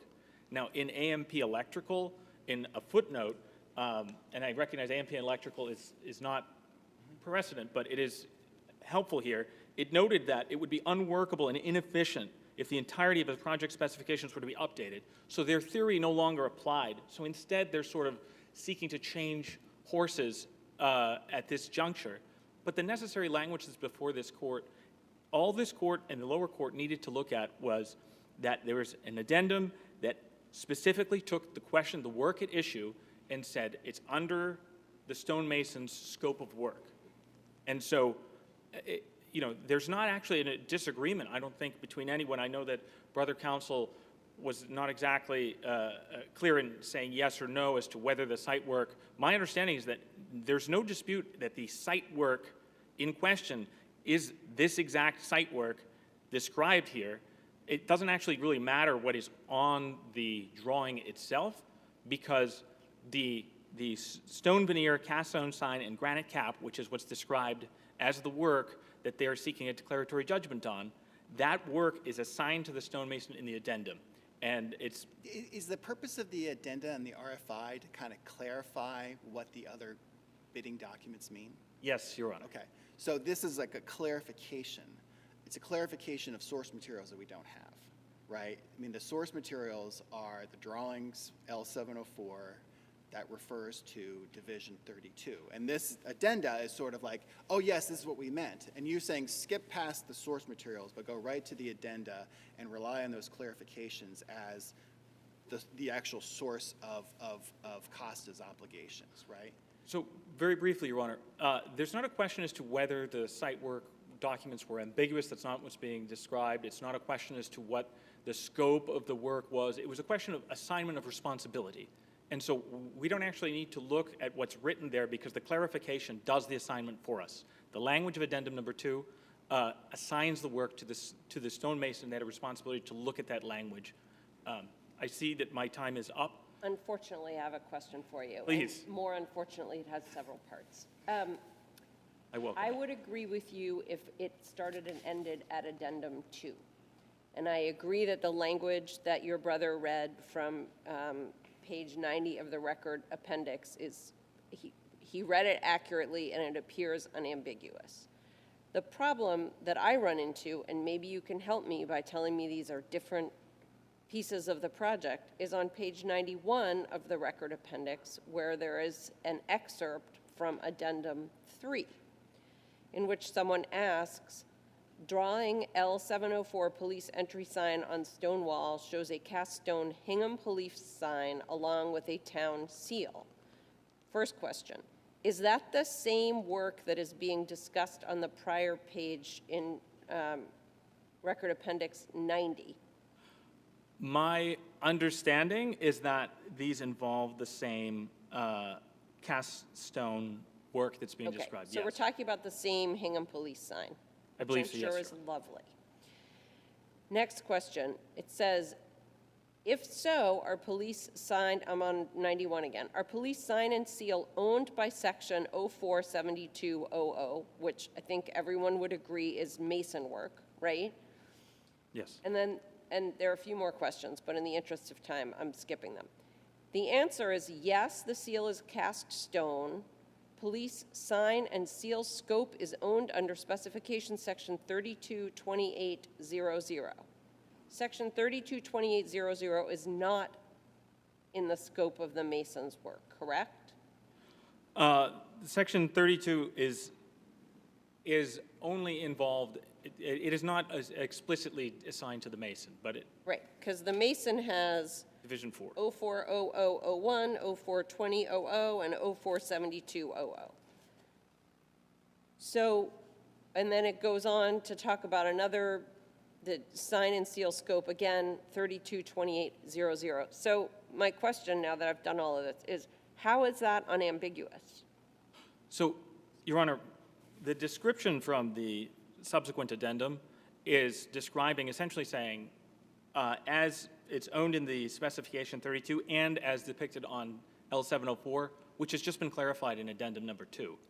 And so, as the district, or the court below found, that clarification has already happened in addendum number 2 to what drawing L704 means, not as to whether, that this is an overwriting of what it says. I noticed that the description, whenever it's been brought up in quotations from Brother Counsel, has omitted that drawing 704 reference, but I think it's relevant here because it tells you essentially the responsibilities are as depicted on the drawing, which have already been clarified by addendum number 2 as being part of the stonemason's work. So the addendum. So if we could see drawing L704, would it have a big, beautiful Hingham police sign on it? It should, yes, Your Honor, but it wouldn't necessarily say whose work it was, and so that's the purpose of what it says in addendum number 2, is who does the sign. And it's in addendum number 2, through the excerpt that all parties agree is the relevant, or is the language. 704 is referred to in the contract itself, right? So Yes. the contract itself says you're on the hook for, that Costa's on the hook for 704, right? It is in the Mason's specifications, Right. drawing 704, yes, Your Honor. Right, right. I mean, at the end of the day, your argument seems to be, in part, it really doesn't matter what's in L704 because it's part of the site work. They agreed that they were going to do it, so it's a widget, and they're responsible for that widget. Sort of, Your Honor. It's essentially that work has, under the addendum, has been assigned to the Mason. They should have priced it out and bid accordingly. They asked questions in addendum number 2. Presumably, they read it. But we don't have it before us, but at the end of the day, you're saying it doesn't matter because it's clear from context they're responsible for doing that. They admit that here, so therefore 12B6 is appropriate on this record. And 12C, Your Honor, yes. And 12C, your motion judgment on the pleadings, correct. Okay, I understand. Yes, Your Honor. Seeing no further questions, I will just say both counsel have done an excellent job of representing their clients. The case is submitted. That concludes our session. Thank you.